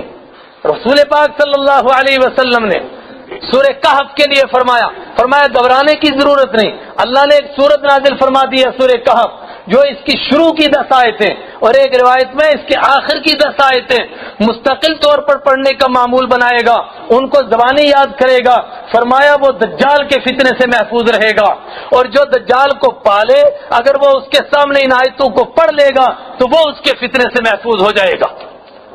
دجال کے آنے سے پہلے کیسے فتنے آئیں گے اب وقت نہیں ہے، ورنہ بتاتا کہ جو باتیں دجال کے لیے حدیث میں کہی گئی ہیں وہ اس سے پہلے رونما ہونے لگیں گی. اور آج جیسا کہ آپ دنیا کا نقشہ دیکھ رہے ہیں لگتا ہے کہ ویسا کچھ ہونے والا ہے، ہو رہا ہے ویسا. 1400 سال پہلے اگر آقا مدنی صلی اللہ علیہ وسلم فرماتے کہ ایک ہوائی جہاز بنے گا اور اس کے اوپر سوار ہو کر کے وہ دنیا کا سفر کرے گا تو لوگوں کو یہ بات سمجھ میں آتی نہیں، سمجھ میں آ سکتی تھی. آقا مدنی نے فرمایا کہ اس کا ایک گدھا ہوگا کھوتا، مگر کتنا بڑا ہوگا، ایک کان سے لے کر دوسرے کان تک ایک روایت میں کہ 40 ہاتھ کا فاصلہ ہوگا اور ایک میں کہ 80 ہاتھ کا فاصلہ ہوگا. اور جب ناپنے لگے آج لوگ تو یہ جو نیا کھوتا تیار ہوا اس کے اور اس کے دونوں کانوں کے بیچ میں بھی ویسا ہی فاصلہ، گویا گراؤنڈ ویسا بن رہا ہے، گراؤنڈ ویسا بن رہا ہے. لیکن فرمایا یہی بتانا چاہتا ہوں کہ دھوکہ نہیں کھانا اس کو متعین کر کے بتایا گیا حدیثوں کے اندر. کیا اس کی تعریف کی؟ فرمایا سنو، جب دجال آئے گا اگر تمہارے زمانے میں آیا تو اس کو پہچاننا. وہ پہلے دعویٰ کرے گا کہ میں نبی ہوں، اس کے بعد دعویٰ کرے گا کہ میں خدا ہوں، میں تمہارا مالک ہوں، میں ہی روزی اور میں ہی عزت و ذلت کا مالک ہوں. لیکن یاد رکھنا اس کو پہچاننا. عرض کیا صحابہ کرام نے کہ کیسے پہچانے؟ فرمایا سب سے بڑی پہچان تو یہ ہوگی کہ تم دنیا میں اپنے رب کو دیکھ نہیں سکتے اور دجال تمہیں دکھتا ہوا نظر آئے گا تو تم اس کو پہچان نہیں جاؤ گے. عرض کیا کوئی اور پہچان؟ فرمایا اور یہ پہچان ہوگی، اور یہ اشارہ ہے کہ جب بھی فتنے آئیں گے، ایمان کو لوٹنے والے فتنے، پروردگار انہی کے اندر ایسی نشانیاں رکھے گا کہ بندہ مومن جب غور کرے گا تو فوراً پہچان جائے گا کہ یہ فتنہ ہے، یہ آزمائش ہے، یہ دین نہیں ہے. فرمایا دوسری کیا نشانی ہوگی؟ وہ دائیں آنکھ سے کانا ہوگا، اور کانا بھی کیسے؟ ممسوح. اسی لیے اس کا نام حضور نے فرمایا مسیح الدجال، کہ یہ دجال کیسا ہوگا؟ ممسوح ہوگا. اس کی آنکھ ایسے کہ جیسے ہے ہی نہیں دائیں آنکھ، بالکل اوپر نیچے برابر. اور کیا پہچان ہوگی؟ فرمایا بائیں آنکھ کی یہ پہچان ہوگی کہ یہ باہر کو نکلی ہوئی ہوگی جیسے انگور کے دانے کی طرح. صحابہ نے عرض کیا کوئی اور پہچان؟ فرمایا اور پہچان یہ ہوگی کہ اس کی پیشانی کے اوپر کفر ایسا لکھا ہوگا کہ کاف الگ ہوگا، فا الگ ہوگا، رے الگ ہوگا. اور میرے آقا نے فرمایا یقرأہ مؤمن کاتب ولیس بکاتب، اس کو مومن پڑھ لے گا، البتہ جو ایمان سے محروم ہوگا وہ پڑھ نہیں سکے گا. مومن اگر پڑھا ہوا ہوگا تو تب بھی پڑھے گا، اور اگر انگوٹھا چھاپ ہوگا تب بھی پڑھے گا. فتنے آئیں گے، مگر فرمایا چونکہ اس دین کی حفاظت کا بندوبست میں نے کیا ہے، اس کی حفاظت کرنی ہے، اس لیے اتنا بڑا فتنہ آئے گا جو اکبر الفتن ہوگا، مگر پروردگار اس وقت میں بھی ایمان کی حفاظت فرمائے گا. فرمایا یہ دنیا کے اندر 40 دن رہے گا، لیکن اس کا مطلب اللہ کے حبیب ہی سمجھتے ہیں. فرمایا لیکن ان 40 دنوں میں پہلا دن 1 سال کا، دوسرا دن 1 مہینے کا، تیسرا دن 1 ہفتے کا، اور اس کے بعد کے دن تمہارے دنوں کی طرح ہوں گے. اور لیکن اس 40 دن کے اندر دنیا کا کوئی بستی نہیں چھوڑے گا جہاں پر وہ پہنچے نہ، جہاں پر اس کی گمراہی نہ پہنچے، جہاں پر اس کی آواز نہ پہنچے. لیکن ایک بات ہوگی کہ مکہ اور مدینہ کو، حرم کو، حجاز کو اللہ نے ہر فتنے سے محفوظ کر دیا ہے. اس لیے دجال ہر راستے سے اس میں گھسنے کی کوشش کرے گا مگر گھس نہیں سکے گا. کچھ کہنا چاہتا ہوں، اگر یہ کوئی خاص آدمی نہیں ہے تو رسول پاک صلی اللہ علیہ وسلم کو اس کا یہ سارا کچھ کھول کر بیان کرنے کی ضرورت تھی کہ نہیں؟ بولو کوئی ضرورت تھی؟ اگر یہ عام بات ہوتی، یہ کوئی خاص پرسن نہ ہوتا، کوئی خاص آدمی نہ ہوتا تو اس کو اس طرح متعین کرنے کی ضرورت تھی؟ صحابہ نے عرض کیا کہ اس کا رنگ کیسا ہوگا؟ فرمایا گندمی رنگ ہوگا. اس کے بال کیسے ہوں گے؟ فرمایا اس کے بال بالکل فولڈ کیے ہوئے حبشیوں کے جیسے گنگریالے بال ہوں گے. ایک ایک چیز کو بیان کر دیا. اس کا قد کیسا ہوگا؟ فرمایا قد کچھ درمیانی ہوگا، لیکن اس کا گدا اتنا تیز چلے گا کہ اس کا ایک قدم اتنا لمبا پڑے گا کہ جتنا ایک دن کا تمہارا سفر ہوتا ہے اتنا لمبا پڑے گا. اور اب جو دنیا کا نقشہ بن رہا ہے کہ آج آقا مدنی صلی اللہ علیہ وسلم کی وہ پیشن گوئیاں پوری نہیں ہو رہی ہیں، دجال ابھی نہیں آیا، لیکن اس سے پہلے جو نقشہ بن رہا ہے تو میں کہہ رہا ہوں وہ کھوتے نہیں تیار ہو رہے ہیں ہوائی جہاز کہ جن کے ایک دن کا نہیں، ہمارے ایک دن کے سفر کو وہ 1 گھنٹے کے سے بھی پہلے کر رہے ہیں کہ نہیں کر رہے ہیں بھائی؟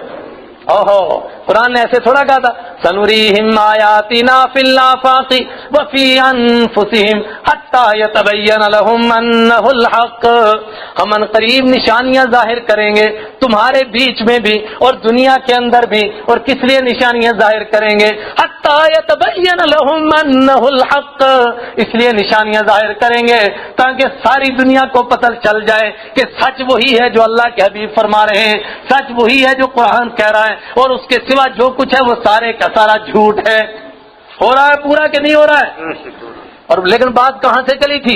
انا نحن نزلنا الذکر وانا له لحافظون. فرمایا ہم نے یہ دین بھیجا، ہم اس کی حفاظت فرمائیں گے. اتنا بڑا فتنہ ہوگا مگر اللہ اس سے بھی اس کی امت کی حفاظت فرمائے گا. فرمایا وہ سفر کرے گا جہاں کے لوگ چاہے اس کو مانیں گے تو ان کو مالا مال کر دے گا، اور جہاں کے لوگ اس کو نہیں مانیں گے ان کو نہال کر دے گا. اتنا ہی نہیں بلکہ ایک نوجوان کو وہ پوچھے گا کہ تو مجھے خدا مانتا ہے؟ وہ کہے گا بالکل نہیں مانتا ہوں، تو مجھے صاف نظر آ رہا ہے کہ کانا دجال ہے. اور اس سے پہلے مجھے آقا مدنی صلی اللہ علیہ وسلم کی بات کے اوپر جتنا ایمان تھا آج اس کے مقابلے میں زیادہ پکا ایمان ہو گیا ہے کہ میں تجھے اپنی آنکھوں سے دیکھ رہا ہوں اور کافارا لکھا ہوا تیری پیشانی کے اوپر دیکھ رہا ہوں، تجھے ایک آنکھ سے کانا بھی دیکھ رہا ہوں، دوسرے تیری آنکھ باہر نکلی بھی دیکھ رہا ہوں۔ اس کے اوپر وہ غصے میں تل ملا جائے گا اور اس کے ٹکڑے کر دے گا اور اس کو بیچ میں سے چیر دے گا، اس کے بیچ میں پھر وہ چلے گا اور پھر اپنے لوگوں سے کہے گا کہ کیا میں اس کو دوبارہ زندہ کروں؟ اس کے لوگ کہیں گے ذرا کر کے دکھائیے۔ تو کہا فرمایا آقا مدنی نے وہ حکم دے گا کہ اٹھ جا، وہ بندہ دوبارہ زندہ ہوگا، اس سے پوچھے گا اب تو مجھے خدا مانتا ہے؟ وہ کہے گا اب تو پہلے کے مقابلے میں 1,00,000 گنا زیادہ ایمان پکا ہو گیا ہے اور میں یقین کے ساتھ جان گیا کہ وہ میں ہی تھا جس کے لیے آقا مدنی نے فرمایا تھا کہ اس کو 2 ٹکڑے کرے گا اور پھر کہے گا کہ اب زندہ ہو اور پھر کہے گا تو مجھے خدا مانتا ہے، اب تو کبھی نہیں مانوں گا۔ یہ سب کچھ ہوگا مگر اللہ اپنے دین کی حفاظت کرے گا۔ کس طرح کرے گا؟ فرمایا لن یاتی علیکم الساعہ، کبھی تم پر قیامت آ ہی نہیں سکتی۔ اور ایک روایت میں فرمایا کہ اگر صرف دنیا کا ایک دن باقی رہ جائے گا لطول اللہ ذلک اليوم، اللہ اس دن کو لمبا کر دے گا، یہاں تک کہ اس فتنے کا مقابلہ کرنے کے لیے ایک بندہ اٹھے گا، بندہ مومن، اور اس کا لقب ہوگا مہدی، ہدایت دیا ہوا، وہ لوگوں کے ایمان کی حفاظت کرے گا۔ لیکن یہ مہدی کا ہونا جس کو آپ امام مہدی کہتے ہیں بیچ میں نون لگا کر کے، حدیث میں لفظ مہدی، ہدایت دیا ہوا، فرمایا یہ بھی انسانوں کے ایمان کی آزمائش کا ایک ذریعہ بن جائے گا۔ اب قیامت تک بہت سارے دور ایسے آئیں گے کہ جس میں مختلف قسم کے فراڈی لوگ کھڑے ہو جائیں گے اور وہ مہدی بننے کی کوشش کریں گے۔ اور یہ نیا فتنہ نہیں میں کہہ رہا ہوں، آپ اپنی تاریخ پڑھیں نا، دوسری جگہ کیوں جاتے ہیں؟ اس ملک ہندوستان کے اندر اب تک پتہ نہیں کتنے لوگوں نے دعویٰ کیا مہدیت کا، کتنے لوگ، ابھی زیادہ دور نہیں، اکبر کے دور کے اندر محمد جون پوری نام کا ایک بندہ ہوا، اس نے مہدی ہونے کا دعویٰ کیا اور اتنا زبردست اس کو طاقت مل گئی، اس کے ساتھ اتنے لوگ جڑ گئے کہ اس نے گجرات کے بہت سارے علاقوں پر قبضہ کر لیا۔ اس دور کے سب سے بڑے عالم علامہ طاہر پٹنی کھڑے ہوئے، انہوں نے اپنے سر سے پگڑی اتار دی کہ جب تک اس فتنے کا مقابلہ نہ کروں، جب تک اس کو کیفر کردار تک نہ پہنچاؤں، تب تک اپنے سر کے اوپر پگڑی نہیں رکھوں گا۔ اور الحمدللہ اللہ نے ان سے کام لیا، یہ فتنہ مٹا، اور جب مٹا تو انہوں نے اپنے سر کے اوپر پھر واپس پگڑی رکھی۔ لیکن جب وہ دنیا سے چلا گیا تو لوگوں کو پتا چلا کہ یہ بھی مہدی نہیں، اور کتنے مہدی کھڑے ہوتے رہے مگر کوئی مہدی نہیں بنا، اور لوگوں کو یہی دھوکہ دیتے رہے۔ یہ قادیان میں انگریز نے ایک کھڑا کیا، اس نے تو دیکھا کہ یہ پوسٹ خالی ہے، نہیں سمجھ رہے بات کہ مہدی کی پوسٹ خالی ہے، تو جس لگا کر کے ہر ایک اس کے اوپر چڑھنے کی کوشش کرتا رہا، مگر بعض بڑے چالاک نکلے، انہوں نے کہا کہ پوسٹیں 2 نہیں، ایک نہیں، پوسٹیں 2 ہیں، ایک حضرت عیسیٰ علیہ السلام کی پوسٹ خالی ہے، ایک مہدی کی پوسٹ خالی ہے۔ دونوں پر قبضہ کرنے کے لیے انہوں نے کہا کہ مہدی اور عیسیٰ دونوں ایک ہیں، دونوں کو اکٹھا کر کے کہا کہ جب دونوں ایک ہیں تو ہم مہدی بھی ہیں، عیسیٰ بھی ہیں۔ اس کانے دجال نے بھی کہا، یہ قادیان والے نے، کہ میں مہدی بھی ہوں اور میں عیسیٰ بھی ہوں، لیکن اللہ کے حبیب صلی اللہ علیہ وسلم نے، آقا مدنی صلی اللہ علیہ وسلم نے ایمان والوں کی حفاظت کے، ایمان کی حفاظت کے انتظام 1400 سال پہلے فرمایا دھوکہ نہیں کھانا، میں متعین کر کے تم کو بتا رہا ہوں کہ مہدی کون ہوگا۔ فرمایا سب سے پہلے سمجھو کہ میری اولاد میں سے ہوگا، لیکن میری تو 4 بیٹیاں ہیں، فاطمہ کی اولاد میں سے ہوگا، اور فاطمہ کے 2 بیٹے ہیں حسن اور حسین، یہ حضرت حسن کی اولاد میں سے ہوگا، اس کا باپ حضرت حسن کی اولاد میں سے ہوگا، اس کی ماں حضرت حسین کی اولاد میں سے ہوگی، اور یہ جو جونپور میں پیدا ہو، یہ جو قادیان میں پیدا ہو، یہ جو کسی گاؤں میں پیدا ہو، میرے تو اپنے گاؤں میں ایک کھڑا ہوا تھا، لیکن میں کہہ رہا ہوں ساون کیڑو کی میں بات ہی نہیں کرتا ہوں، ساون کی مینڈکیں تو یوں ہی مر جاتی ہیں، میں بڑوں کی خالی بات کر رہا ہوں۔ اس کے لیے فرمایا وہ بھی کتنے پیدا ہوں گے، لیکن دھوکہ نہیں کھانا۔ فرمایا پہلے اس کا نسب دیکھنا، وہ حضرت حسن کی اولاد میں سے ہوگا، حضرت حسین کی اولاد میں سے اس کی والدہ ہوگی، اور یاد رکھنا اس کا نام محمد ہوگا، آگے بھی کوئی چیز نہیں ہوگی، پیچھے بھی کوئی چیز نہیں ہوگی۔ یہ تو غلام احمد تھا، اس کے باپ کا نام مرتضیٰ تھا، اس کی بیوی، اس کی ماں کا نام چاند بی بی تھا، اس کی ماں کو گھسیٹی کہا جاتا تھا، اس کی ماں کا نام تو نہیں بتایا گیا، لیکن باپ کا نام رحمت عالم صلی اللہ علیہ وسلم نے بتایا۔ فرمایا اس کا نام محمد ہوگا اور اس کے باپ کا نام عبداللہ ہوگا، اور سنو وہ جونپور سے نہیں نکلے گا، وہ دلی سے نہیں نکلے گا، وہ کہیں اور سے نہیں نکلے گا وہ مدینہ سے نکلے گا، اور اس وقت میں نکلے گا جب ایک خلیفہ دنیا سے چلا جائے گا اور اس کی خلافت کے اوپر ایمان والوں میں اختلاف ہوگا۔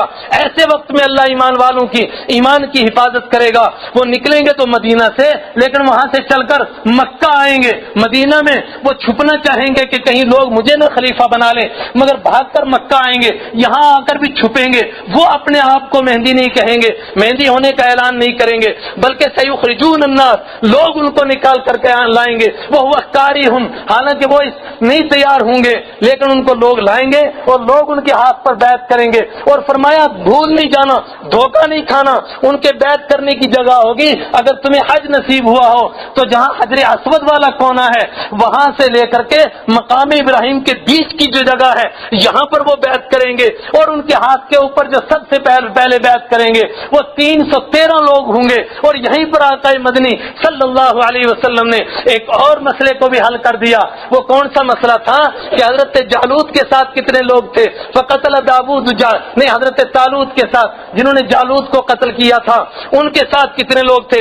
فرمایا بس اتنے لوگ سب سے پہلے بیعت کریں گے جتنے کے جالوت کے طالوت کے ساتھ تھے، جتنے کے بدر میں تھے۔ تو کتنے تھے بدر میں؟ 313۔ تو پھر حضرت طالوت کے ساتھ کتنے ہوئے؟ 313۔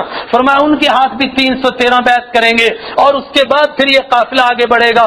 پھر فرمایا چلتے جائیں گے یہاں تک کہ قسطنطنیہ فتح ہوگا، پھر فلاں علاقہ فتح ہوگا، پھر فلاں علاقہ فتح ہوگا، پھر فلاں علاقہ فتح ہوگا۔ اور چلتے چلتے جب وہ قسطنطنیہ فتح کریں گے تو اچانک شیطان یہ آواز لگائے گا کہ دجال نکل گیا۔ وہ 10 آدمیوں کو بھیجیں گے، اور میرے آقا فرماتے ہیں کہ تمہارے مالک نے مجھے ان 10 لوگوں کی شکلیں بھی دکھا دی ہیں، ان کے نام بھی بتا دیے ہیں، میں تو ان کے گھوڑوں کے رنگ بھی جانتا ہوں، تم دھوکہ نہیں کھانا، رب کائنات نے مجھے بتا دیا ہے۔ ان 10 لوگوں کو بھیجیں گے کہ پتہ کر کے آؤ یہ دجال کہاں ہے۔ پتہ چلے گا کہ یہ خبر جھوٹی تھی، لیکن اس کے بعد وہ چلتے چلتے جب شام پہنچیں گے، سیریا پہنچیں گے، جارڈن کے پاس پہنچیں گے، تو پھر پتہ چلے گا کہ واقعتاً اب تو دجال نکل چکا ہے، دجال نکلے گا۔ اس وقت میں دمشق میں ہوں گے۔ دیکھو عیسیٰ علیہ السلام کو عیسیٰ علیہ السلام کہا گیا، اور ان کا نام بتایا گیا، ان کے باپ کا نام بتایا گیا، ان کا خاندان کا نام بتایا گیا، ان کے نکلنے کی جگہ کا نام بتایا گیا، ان کے بیت کا نام بتایا گیا۔ اب عیسیٰ علیہ السلام اور مہدی دونوں ایک ہو سکتے ہیں؟ بولو نا یار، سمجھے ہو تو زور سے بولو، ہو سکتے ہیں؟ نہیں نہ ہو سکتے۔ فرمایا جب دمشق جائیں گے اور پتہ چلے گا کہ دجال اب یہاں بھی پہنچ چکا ہے تو صفیں تیار ہوں گی اس کے مقابلے کے لیے۔ اتنے میں فجر کی نماز کا وقت ہو جائے گا اور تکبیر کہی جا رہی ہوگی، اقامت کہی جا رہی ہوگی کہ اچانک کوئی آواز لگائے گا کہ تمہارا فریاد رس آ چکا ہے، یعنی عیسیٰ علیہ السلام آ چکے ہیں۔ اور میرے آقا فرماتے ہیں کہ تب عیسیٰ علیہ السلام آ رہے ہوں گے، اتر رہے ہوں گے، اور دمشق جامع مسجد کے مینارے پر اتریں گے۔ دمشق کا نام بتا دیا اور مینارے کو بتایا کہ مشرقی مینارہ ہوگا، اور رنگ بھی بتا دیا، فرمایا سفید مینارہ ہوگا۔ اب کانے دجال نے قادیان کے اندر ایک مینارہ بھی بنایا، وہ شام کا مینارہ ہے یا قادیان کا مینارہ ہے؟ بولو، یہ سفید مینارے یہاں بناتا رہے، ہزاروں مینارے بنائے، کیا اس کا مقابلہ ہو سکتا ہے؟ فرمایا مینارے پر اتریں گے، اور اس روایت کو یاد رکھنا، ینزلو کیف انتم، کیسے ہوں گے تم، امامکم منکم، جب تمہارا امام تم میں سے ہوگا، وینزل عیسیٰ من السماء، اور عیسیٰ علیہ السلام آسمان سے اتر رہے ہوں گے۔ کہاں سے اتر رہے ہوں گے؟ آسمان سے۔ اور فرمایا یہ بات زور دے کر اس لیے کہہ رہا ہوں کہ لوگ تمہیں دھوکہ دیں گے، فراڈی عیسیٰ کھڑے ہو جائیں گے، تم ان کو عیسیٰ نہیں ماننا، جو تمہارے عیسیٰ ہوں گے وہ فلاں مینارے پر اتریں گے، من السماء، آسمان سے اتریں گے، کسی ماں کے پیٹ سے پیدا ہو کر کے نہیں آئیں گے۔ اور فرمایا ساتھ میں کہ وہ عیسیٰ ابن مریم ہوں گے۔ ایک نقطے کی طرف اشارہ کرنا چاہتا ہوں، غور فرمائیے۔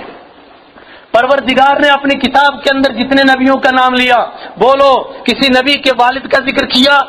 بولو کسی نبی کے والد کا ذکر کیا؟ کسی نبی کی ماں کا ذکر کیا؟ بولو کسی ماں کا نام ذکر کیا؟ نہیں کیا۔ پروردگار نے اپنی کتاب کے اندر کسی عورت کا نام لیا؟ بولو نا یار، پڑھے لکھے لوگ ہو، نہیں لیا۔ جب بھی عورت کے نام کی ضرورت پیش آئی تو فرمایا یہ پردے کی ضرورت ہے، اس لیے اس کا نام نہیں لینا ہے۔ حضرت حوا کا نام نہیں لیا، موسیٰ علیہ السلام کی والدہ کا نام نہیں لیا، خالی کہا گیا امرات عمران۔ فرعون کی بیوی کا نام نہیں لیا، حضرت لوط علیہ السلام کی بیوی کا، حضرت نوح علیہ السلام کی بیوی کا تذکرہ تو آیا قرآن پاک میں، مگر قرآن نے نام نہیں لیا۔ اگر کسی عورت کا نام لیا تو کس کا لیا؟ مریم علیہ السلام کا۔ اور اگر کسی نبی کا سلسلہ نسب بیان کیا تو آدم علیہ السلام کا نہیں، حضرت رحمت عالم صلی اللہ علیہ وسلم کا نہیں، حضرت موسیٰ علیہ السلام کا نہیں، کسی کا نہیں بیان کیا۔ اگر بیان کیا تو کس کا بیان کیا؟ حضرت عیسیٰ علیہ السلام کا۔ اس میں یہ بھی ایک حکمت تھی کہ جب فراڈی عیسیٰ کھڑے ہوں گے تو لوگ پہچان جائیں گے کہ آقا مدنی نے فرمایا تھا ینزل فیکم ابن مریم، تمہارے بیچ میں مریم کا بیٹا آئے گا، وہ عیسیٰ جو حضرت مریم علیہ السلام کے بیٹے ہوں گے وہ تمہارے بیچ میں آ رہے ہوں گے، کوئی دوسرا نہیں ہوگا۔ فرمایا پھر یقتل الخنزیر و یکسر الصلیب، اور پھر یقتل الدجال، پھر دجال کو قتل کریں گے۔ اور کوئی اس کا اور معنی نہ کر لے، کوئی اس کا فراڈی معنی نہ کر لے۔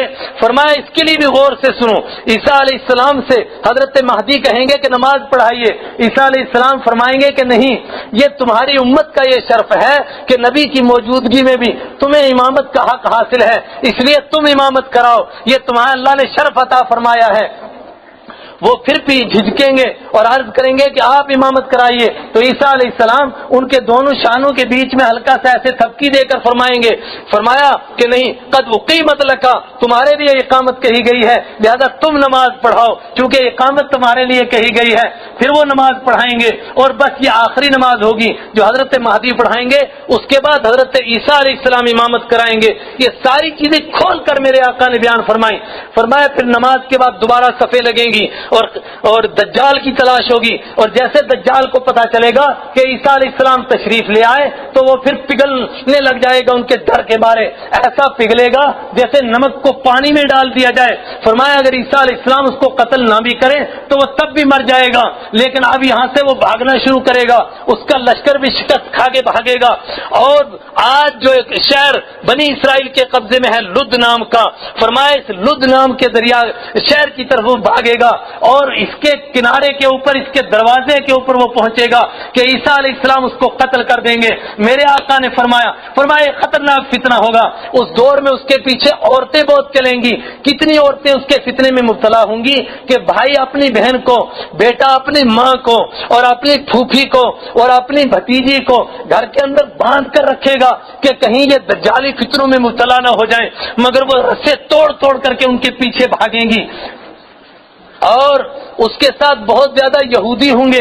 آپ آقا مدنی نے ان کی تعداد بھی بیان فرمائی، فرمایا جو سامنے کی صف میں یہودی لڑنے کے لیے آئیں گے وہ 70,000 ہوں گے، لیکن اب وہ دور آئے گا کہ اللہ ایمان کو پھر غلبہ عطا فرمائے گا، اور فرمایا کہ پھر یہودی چھپنا چاہیں گے لیکن کوئی پتھر پناہ نہیں دے گا، کوئی درخت پناہ نہیں دے گا، جس درخت کے پیچھے چھپیں گے اللہ اس درخت کو بولنے کی طاقت دے گا، وہ درخت کہے گا تعال یا مومن، تعال یا عبداللہ، تعال یا عبد الرحمن، تعال یا مجاہد۔ یہ الگ الگ الفاظ آئے ہیں، میں نے وہ سارے الفاظ آپ کے سامنے دہرائے۔ آقا مدنی فرماتے ہیں وہ کہیں گے اے مومن آ جا، اے مسلم آ جا، اے اللہ کے بندے ادھر آ، ایک یہودی ادھر چھپا ہوا ہے اس کو بھی مت چھوڑ، یہ بڑے دجال ہیں، یہ دجالوں کا ساتھ دیتے ہیں، اس کو مت چھوڑ۔ فرمایا کوئی پناہ نہیں دے گا، ہاں غرقد نام کا ایک درخت ہوگا وہ اس کو پناہ دے سکتا ہے، کوئی دوسرا پناہ نہیں دے گا۔ لیکن اس دور میں بھی اللہ اپنے دین کی حفاظت کرے گا، دین والوں کی حفاظت کرے گا، اور پھر لوگوں کو پتا چلے گا کہ اللہ نے جو اعلان فرمایا تھا انا نحن نزلنا الذکر وانا له لحافظون، ہم نے اس کو نازل کیا اور ہم اس کی حفاظت فرمائیں گے۔ اور فرمایا جو قرآن نے اعلان کیا تھا هو الذی ارسل رسولہ بالہدی ودین الحق لیظہرہ علی الدین کلہ، وہ تمہارا پروردگار ہے جس نے اس دین کو اسی لیے بھیجا تاکہ وہ پورے دنیا کے ادیان کے اوپر، ادیان باطلہ کے اوپر غالب آئے۔ فرمایا اب غالب آئے گا اور پھر دنیا میں کوئی اہل کتاب نہیں بچے گا جو حضرت عیسیٰ علیہ السلام پر ایمان نہیں لائے گا. اور میں نے خطبے میں آپ کو آیت پڑھ کر سنائی. اللہ تعالیٰ فرماتا ہے وَإِن مِّنْ أَهْلِ الْكِتَابِ إِلَّا لَيُؤْمِنَنَّ بِهِ قَبْلَ مَوْتِهِ. کوئی اہل کتاب میں سے نہیں بچے گا مگر ایمان لے آئے گا حضرت عیسیٰ علیہ السلام پر قبل موتہ. سیدنا ابو ہریرہ نے یہی تفسیر فرمائی, سیدنا عبداللہ ابن عباس نے یہی تفسیر فرمائی کہ حضرت عیسیٰ علیہ السلام جب آئیں گے اس وقت میں سب ان پر ایمان لے آئیں گے اور کوئی غیر اس وقت میں ان کو انکار کرنے والا نہیں بچے گا. اور فرمایا وَإِنَّهُ لَعِلْمٌ لِّلسَّاعَةِ فَلَا تَمْتُرُنَّ بِهَا. عیسیٰ علیہ السلام قیامت کی نشانیوں میں سے ایک نشانی ہے. جب وہ آئیں گے تو فرمایا پھر تو قیامت ایسے آنے والی ہوگی کہ جیسے یوں سمجھو کہ کوئی حاملہ عورت جس کو 9 مہینے پورے ہو گئے ہوں تو پتہ نہیں کہ کب اس کو ولادت ہو جائے, بس پھر اس طرح قیامت آنے والی ہوگی. لیکن قرآن کہتا ہے چونکہ ہر آدمی کو زندگی کے یہی 4 دن دیے جاتے ہیں, اسی میں وہ اپنی موت کے لیے تیاری کر سکتا ہے. اس لیے اگر وہ اس انتظار میں رہے کہ جب عیسیٰ علیہ السلام آئیں گے, جب حضرت مہدی آئیں گے تب ایمان لاؤں گا اور تب قیامت کی تیاری کروں گا, فرمایا پھر موقع نہیں ملے گا. انہم یرونہ بعیدا ونراہ قریبا. پیارے غافل لوگ تو سمجھتے ہیں کہ قیامت بڑی دور ہے, ونراہ قریبا, اور ہم کہتے ہیں کہ آ چکی ہے, آ چکی. ازفت الازفہ لیس لہا من دون اللہ کاشفہ. آ چکی آنے والی, اس لیے کہ جب آ جائے گی تو کوئی اس کو ہٹا نہیں سکے گا.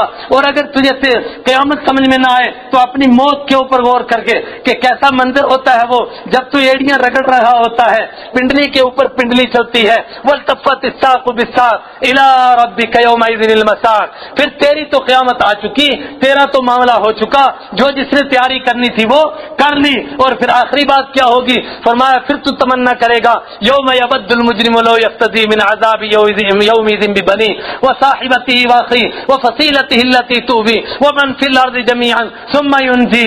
ہائے ہائے میرے سارے رشتہ دار میری جگہ جہنم میں جائیں, میرا بیٹا جائے, میری بیوی جائیں, میرے رشتہ دار جائیں, ومن فی الارض جمیعا جو دنیا میں ہے وہ سارے جائیں, اور ثم ینجی پھر مجھے بچا لیا جائے. کلا نہیں, ایسا نہیں ہو سکتا ہے کہ کرے تو اور بھرے کوئی اور, تیری جگہ دوسرے جہنم میں جائیں, ایسا نہیں ہو سکتا ہے. انہا لظى نزاعة للشوى تدعو من ادبر وتولى وجمع فاوعى. ہم نے ایک آگ تیار کی ہے جو بھاگنے والوں کے پیچھے دوڑے گی, کھینچ کر کے لائے گی اور تمہاری چمڑی کو اتارے گی, جس کی وجہ سے سر کھولنے لگے گا. کیوں؟ ھذا یوم الفصل جمعناکم والاولین. یہ فیصلے کا دن ہے, اسی کے لیے تو تم نے جمع کیا ہے. ھذا یوم لا ینطقون. یہ وہ دن آ گیا ہے جس میں تمہاری چرب زبانی تمہیں کوئی کام نہیں دے گی, اس لیے کہ تمہیں قرآن چلا کر کہہ رہا تھا کرو اس کی تیاری. جب آ جائے گا پھر تیاری کا موقع نہیں ملے گا, اور ہر آدمی یہ تمنا کرتا چلا جائے گا یا لیتنی اخرتنی الی اجل قریب. ہائے بدقسمتی, تھوڑا سا موقع مل جاتا, تھوڑا سا موقع ملتا. کیا کرے گا؟ نجب دعوتک ونتبع الرسل. میں تیرے رسولوں کو بھی مانوں گا اور اب تیری دعوت کو بھی مانوں گا. اوہو, اب تک تو بڑا کرتا تھا, نہ تجھے تیری موت یاد تھی, نہ تجھے تیری قیامت یاد تھی, نہ تجھے تیری قبر یاد تھی. اب بڑی جلدی یاد آ گئی. مولا ایک ذرا سا موقع دے دے. فرمایا جانا لا یؤخر. جب آ جائے اذا جاء اجلها, جب آ جائے فلا یستاخرون ساعۃ ولا یستقدمون. میرے ایمانی بھائیوں, یہ ہے اللہ کا وہ وعدہ اس دین کے لیے کہ قیامت تک اس کی اللہ حفاظت فرمائے گا. فرمایا ایک طبقہ تو ڈٹ کر کے اس کے اوپر رہے گا, لیکن ضرورت اس کی ہے, دین کسی کا محتاج نہیں. ہاں بیڑا اس کا پار ہوگا جو کسی نہ کسی طور پر اس ناجی طبقے میں اپنے آپ کو شامل کر لے, ورنہ تو قیامت آنی ہے, موت ہر ایک کو آنی ہے, کوئی اس سے بچ نہیں سکتا ہے. اللہ مجھے بھی اور آپ کو بھی سمجھنے کی توفیق عطا فرمائے. مضمون بڑا لمبا تھا اور پیچیدہ بھی تھا, لیکن میں نے اپنے آپ کو اور آپ کو سمجھانے کے لیے کوشش کی کہ آقا مدنی صلی اللہ علیہ وسلم کی احادیث اور قرآن پاک کی آیات آپ کے سامنے پیش کی جائیں کہ پروردگار کا منشا کیا ہے, ہمارا مالک ہم سے کیا چاہتا ہے. اللہ کرے کہ ہمارے دلوں میں یہ بات اترے, اللہ کرے ہم اس کو سمجھیں اور ہمارا اس پر ایمان رہے, جس کے لیے رسول اللہ صلی اللہ علیہ وسلم نے فرمایا میں اتنا ڈراتا ہوں کہ مجھ سے پہلے سارے نبیوں نے ڈرایا مگر اتنا نہیں ڈرایا جتنا میں ڈرا رہا ہوں. وآخر دعوانا ان الحمد للہ رب العالمین.